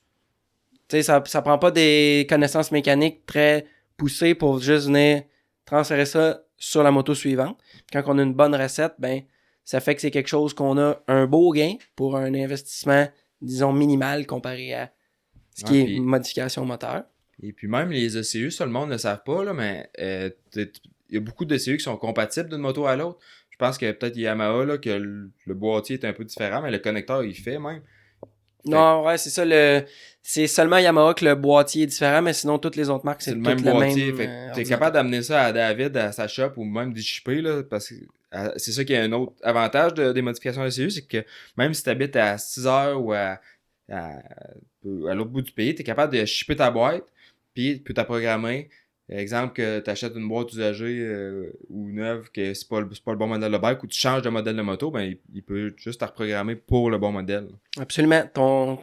Si tu choisirais d'aller chez KTM l'année prochaine, tu pourrais prendre ton SCU de CRF 450, puis avec la bonne programmation, ça va s'installer directement dans un 450 SXF, 250 SXF. Oui, c'est dispendieux à l'achat, sauf que si tu regardes là, la facilité que ça se transfère, puis après ça c'est pas de quoi qui perd beaucoup de valeur, là. Tu vas payer ça, mettons 1000, tu vas pas la revendre 300 l'année d'après, là. Ça garde sa valeur, ces choses-là, puis c'est recherché, il y en a pas beaucoup. Ça use pas vraiment non plus, tu sais, ta belle pipe à 1500, 2000 pièces regarde-la à la fin de la saison, pas aussi belle qu'elle était. Non, c'est plus son cher, plus qu'il se prend gagne vite, là, si tu vas dans le titanium, ça craque, ça fait tout les temps.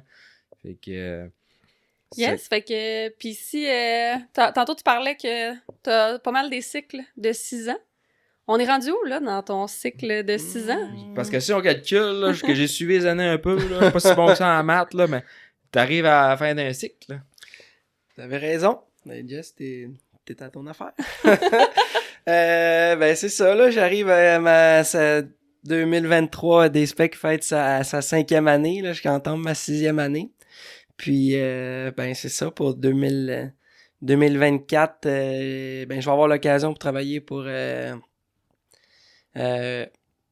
KTM Red Bull Fly Racing, l'équipe canadienne KTM. Fait que je travaille avec eux pour la saison 2024. Félicitations, c'est pas rien. Tu fais le saut dans une vraie équipe factory financée par un manufacturier.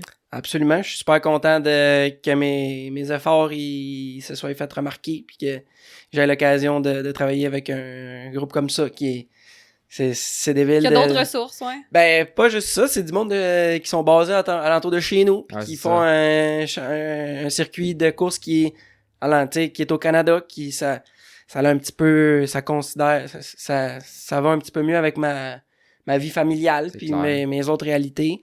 Puis le fait que ça soit juste comme une dizaine de courses par année sur un horaire un petit peu plus relax, ça c'est un plus pour moi pour pouvoir disons, faire passer ça au conseil familial, puis C'est aussi ça. de pouvoir passer du temps avec ma famille, malgré tout. C'est ça, c'est facilitant parce que là, tu te retrouves à travailler au Canada pour une équipe factory, fait que avec les ressources qui viennent avec. Mhm. Puis, du même coup, pas parce que t'es chez KTM non plus que c'est la fin des specs. Absolument pas, parce que c'est mon entreprise, elle va rester en opération. C'est sûr que je vais avoir un focus sur cette aventure-là qui est de gagner le championnat canadien en 450 avec le même pilote que j'ai, Jussi Janatski. Puis, je vais avoir, malgré tout, des disponibilités pour tout ce qu'on vient de discuter, les services de performance, puis tout ça que je vais encore offrir. On se relocalise, moi et ma famille, on a eu l'occasion de s'installer un petit peu plus en région. On s'en va dans la merveilleuse ville de Saint-Edmond de Grand-Am, dans la région de Drummondville. Pour moi, ben, c'est 1 heure de route de moins vers les belles pistes. Je m'excuse pour Motocross Sainte-Julie, mais on peut pas, on est pas on peut ouvert pas à- en faire la semaine chez vous. Ah non, à part quand je t'invite. Fait que bref, je me rapproche un peu de l'épicentre du motocross, puis j'ai déjà une bonne clientèle bâtie, fait que juste de continuer de m'occuper de ces gens-là, ça l'occupe une bonne partie de mon horaire, fait que bref, les disponibilités qui me restent, c'est surtout au niveau performance. Là, tuning. mettons, là, moi, je viens de ramasser justement, c'est un YZ 400 2002. Mes sympathies. T'es-tu Mettons- mécano, Rémi? Puis là, le gars, il a mis un moteur de Banshee dedans. Puis là, il faudrait juste fitter ça. Puis Faut les juste tailleurs que sont ronds un peu, mais il n'y a pas de flat. T'es-tu capable de me l'arranger? t'as juste à t'acheter les 2 shops manuels, le shop manuel du Banshee puis le shop manuel du YZ, puis fais comme moi, je vais te guider comment apprendre tout ça. Fait que c'est ça, David. Je pense que ton focus va vraiment plus... Puis tu t'es arrangé pour avoir le luxe de Choisir tes choisir jobs. plus tes jobs, justement, puis aller vers ce qui t'intéresse. Puis si t'as moyen de le faire, ben, Criff, on pourrait dire que t'es chanceux, mais pas de chance là-dedans. T'as fait ce qu'il fallait pour te rendre là. C'est ça. C'était le prix à payer, c'était tous Les sacrifices. les sacrifices que j'ai faits pour pouvoir me rendre là, puis c'est encore, selon moi, des occasions. Je continue d'apprendre, là. C'est ça, c'est encore un autre niveau d'apprentissage avec. C'est ça. Tu sais, pour moi, c'est encore ça, c'est un autre. Mon but pour moi, c'est pas. Ça n'a jamais été de me remplir les poches, là. Sans ça, j'aurais resté machiniste, puis je travaillerais chez Pratt & Whitney, puis. Un choix facile. C'est ça, tu sais, si mon but s'arrêtait, mon focus dans la vie s'arrêtait ça, c'est ça que j'aurais fait. Fait que je me suis dit, tant qu'avoir suivi cette route-là, qui est un peu la passion, puis les expériences, tu sais, je valorise les expériences au-delà T'en parles à quelqu'un qui peut très bien te comprendre. Là. Je pense que j'ai la même mentalité. Là. Je l'ai eu, moi, la job, style Pratt & Whitney. Là, tu sais, veux dire, toute la paye, puis la job assurée. Mais c'est ça. Passion over justement la sécurité d'emploi. Des fois, là, c'est une route qui est rocailleuse, mais bref, c'est tellement le fun de pouvoir avoir des projets, des idées, puis de se donner le droit de les réaliser. Hein. Absolument. Fait que c'est inspirant. C'est inspirant, tu sais. Ben oui. Ben oui, regarde, vous autres, vous avez fait... Moi, j'ai eu l'occasion de voir que les États-Unis, c'est un pays qui est fait pour être visité en auto. Puis là, ben, j'ai vu comme votre trip que vous avez fait récemment. Tu sais, je suis comme... Ça, c'est malade, ça. Tu sais, c'est... Ah, tantôt, tu nommais les villes, puis j'étais comme, on les a faites, celle-là, Nashville, Denver, on a tout passé puis on là. est allé C'était en- vraiment un trip. Hein. Quasiment 3 semaines en Thaïlande aussi, en début d'année 2023. Fait que, ouais, t'es allé en Thaïlande, tu sais. Ça, on l'a fait en scooter, par exemple. Oh, t'as plus en scooter. Fait que, on voyage, on part un podcast. Fait que, c'est comme j'ai dit. On a lancé un site web. Comme j'ai dit, On décide, nous autres, on a des idées, puis on est comme, on les réalise. Let's go. c'est pas tout le temps. On achète un micro. Pas tout le temps les choix faciles, mais ça nous permet de vivre. Puis à un moment donné, quand tu mets de l'énergie dans quelque chose qui te passionne, ben, puis que tu le fais de la bonne façon, ben ça va te revenir d'une manière ou d'une autre. Et puis en affaires aussi, on apprend avec les échecs. Ouais, Juste en mécanique. Oui, hein. Ouais. C'est ça qui nous nourrit ultimement, là, tu sais, je trouve ça le fun que vous faisiez ça aussi, puis que... Il y a juste ceux qui font rien qui manquent pas le goût. Si c'est à moi de vous poser une question, c'est quoi votre top 3 d'abord des places que vous avez visitées aux États? Moi, je dirais que l'Utah, pour le ski du van life, là, c'était incroyable. C'est là. incroyable. Puis un soir, on a dormi à l'extérieur du parc national des Arches, proche de Moab, qui était pas du tout dans une période touristique. Fait qu'on était seuls au milieu de nulle part. Pas de Le lumière, soir, les là, étoiles, ouais, c'est ça, la lune montait dans le ciel à passer minuit, je pense. Il y avait pas une lumière, tu voyais la voie lactée. T'entendais pas un son.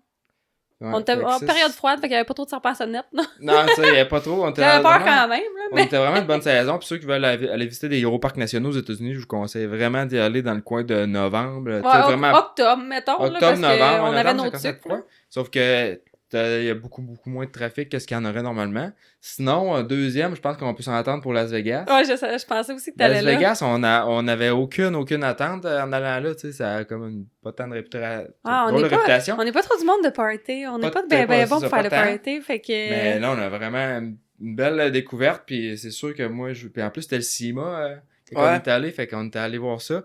Fait que moi, c'est certain que je vois ça. On a fait 2 jours là-bas, puis c'était comme pour préparer notre prochain trip, qu'on va y aller peut-être une semaine. C'est pas une place que tu vas passer un mois là, peut-être, là, mais... Mais du puis fun à voir. en troisième, je te laisserai même pas y aller. Là, moi, je vais y aller avec le Colorado.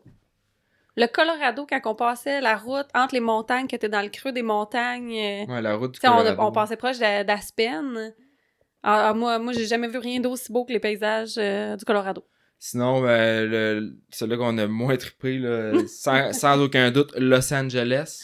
Non, en fait, Hollywood, c'est à Trafic, Hollywood. Hollywood Boulevard, toute cette place-là. Là, Ils en veulent pas des vannes, nous autres. Ouais, non, c'est vraiment anti... c'est pas van-friendly du tout, puis tout est cher, puis Hollywood Boulevard, là, ce que les étoiles à terre et tout, là, je sais pas ce que ça avait de l'air, là, 20 ans, là, mais c'est trash, là. C'est Vraiment pas... pas un highlight.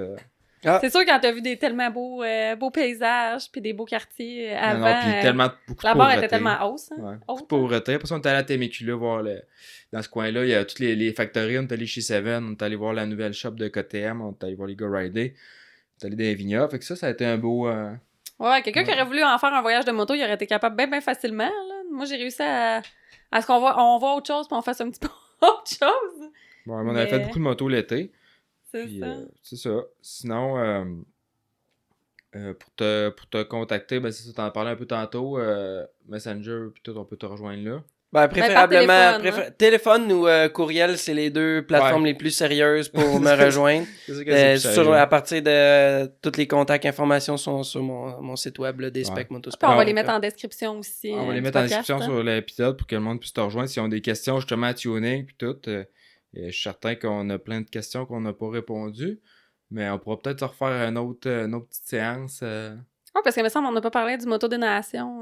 Puis moi, j'ai plein de questions. Tu sais, on a pour parlé du Moto ça. des Nations. Peut-être qu'on peut y revenir. Puis aussi Snowbike. On parlait tantôt ECU Tuning, tu sais, 450, tu vas être ça soit smooth puis tout. Mais quand tu tombes dans Snowbike, là, c'est une autre mentalité. Parce que là, on est l'hiver qui s'en vient, ça tarde à décoller. Là. Un snowbike, c'est tu veux tout ce qu'il peut te donner, là, le snowbike. Puis la chenille, ça prend de la puissance. Puis surtout des conditions, des modifications pour faire un snowbike. C'est surtout une certaine modification d'intake. Puis en venant altérer l'intake, mais on vient un peu... On est en dehors de la cible là, de l'injection. Là. Je compare souvent le tuning de l'ECU comme une cible, puis tu essaies de viser le plus possible dans le centre de la cible. Mais là, mettons qu'en venant altérer autant le système d'entrée d'air, ben là, ta cible, elle change de place carrément. Fait que ça va fonctionner. Tu vas tomber lean, Ça tu va. vas avoir plus d'air que... Ouais, en général, l'entrée d'air, elle est vraiment plus facile initialement à ce que l'air rentre. Fait que c'est là que ça vient affecter toute la courbe d'injection d'essence. Fait que il y a beaucoup d'améliorations à avoir, surtout au niveau de comme tu disais tantôt, un peu la connexion, comment ton bike file, comment ça répond. Puis là, t'es en flanc de montagne avec ton bike, puis tu veux pas que ça rate puis que ça pète de travers, là, parce que tu sais que en snowbike, quand ton BC qui bug ou de quoi, ben ça amène à tu restes pris, puis là, t'es chummerie de tout. C'est ça. Puis j'en ai vu un bike sur ton dyno de snowbike que t'étais en train de monter, puis t'étais avec la gang de RP Race qui faisait des tests en même temps. Puis c'était un monstre, là, avec les throttle body, puis l'entrée d'air, puis là, la pipe faite pour snowbike plus. T'es capable d'avoir vraiment un setup spécialisé pour avoir du moteur pour le snowbike qui va pas fucker dans la neige, parce que t'en montes gros des snowbikes, puis tu montes pas des gainés, là, comme rien que tu fais d'ailleurs. Fait que, tu sais, c'est ça, ça fait des vraiment beaux setups. Ben ouais, puis ça aussi, j'ai la chance de travailler pour vraiment une gang de crinqués, là, en ce moment. À l'heure qu'on se parle, là, ils doivent être dans la montagne à Revelstoke en ce moment, puis il doit y avoir 3-4 bikes que j'ai monté toutes dans le cut-off en train de jouer au roi de la montagne des grandes personnes. Puis à date, en tout cas, les gars, je leur ai parlé une couple de fois, puis ça a l'air que ça l'opère. Ils ont des belles conditions pour son mois de décembre en ce moment, puis les gars, ils capotent. Ah, puis tu sais, c'est le genre de domaine que tu fais ton nom avec le bouche à oreille, fait que on pas inquiète pour toi à ce niveau-là. Yes, ben merci Dave de nous avoir ouvert une porte un peu sur ton univers de mécano d'équipe, de tuning. Fait que j'invite tout le monde à nous envoyer leurs questions si jamais il y en a, parce qu'on va revoir Dave avec nous autres sur l'épisode éventuellement. Puis en même temps, profitez-en pour participer au concours de balancebike.ca. Donc, allez nous écrire dans la section « Nous joindre » du site web motocoach.ca. Puis laissez-nous, mettez en objet concours, puis en message, dites-nous qui vous aimeriez recevoir sur le podcast et quel sujet est-ce que vous aimeriez qu'on aborde. Donc, si vous avez des questions à propos de la mécanique, ben, c'est le temps de nous envoyer ça. C'est clair, on a toute qu'une personne pour y répondre. Sinon, ben, gros merci à Motocoach, Cobra, Moto-Québec, les petites motos de compétition, puis David, justement, t'en as un peu dans ta shop, les petites motos Cobra. C'est fait avec un optique un peu dans le même optique que qu'est-ce que tu fais, performance. Donc, c'est des motos qui sont tunées, sont faites pour être très performantes pour la course, 50 à 65 cc. Donc, c'est un produit conçu pour la course, pour les jeunes. Sinon, ben merci à D-Spec, David, qui supporte le podcast, et à La Gabière de nous avoir désaltéré tout au long de cet épisode. Ma petite bière sans alcool était très, très bonne. Ouais, ça fait ta job. Ben là, c'est mon tour prochaine fois de l'essayer. Toi, t'avais la rousse. Moi, j'avais la rousse. Puis David, toi, t'as trouvé comment ta New England IPA? C'est ma meilleure. C'est ta meilleure. C'est ta meilleure? Ça donne bien. Ben, il y a la nouvelle là, qui s'appelle Ta Plus Meilleure. J'ai pris celle-là au podcast avec Mascola, et puis... C'était quelque chose d'un petit peu plus fruité des fois, ouais, mais pas trop sûr, hein? Ouais. Mais pas trop sûr, non, mais plus estival. Fait que je pense que va falloir que je la réessaye pour me les départager, mais... On t'en fera essayer la prochaine fois. Fait que si vous voulez nous supporter, n'hésitez pas à aller nous suivre, dans le fond, sur toutes les plateformes de podcast. Allez suivre le Facebook de D-Spec Motosport. Et on va avoir aussi, justement, avec Mascola, là, il a mis sa présence ici, on va avoir un plan d'entraînement à faire tirer. Donc, on attend toujours les détails. On va avoir ça sous peu. On a probablement déjà ça à l'heure où l'épisode va être publié. Donc, peut-être que ça va suivre en outro. Fait que, merci. Bye bye. Merci David. Merci David. Merci à vous. À Salut. la prochaine.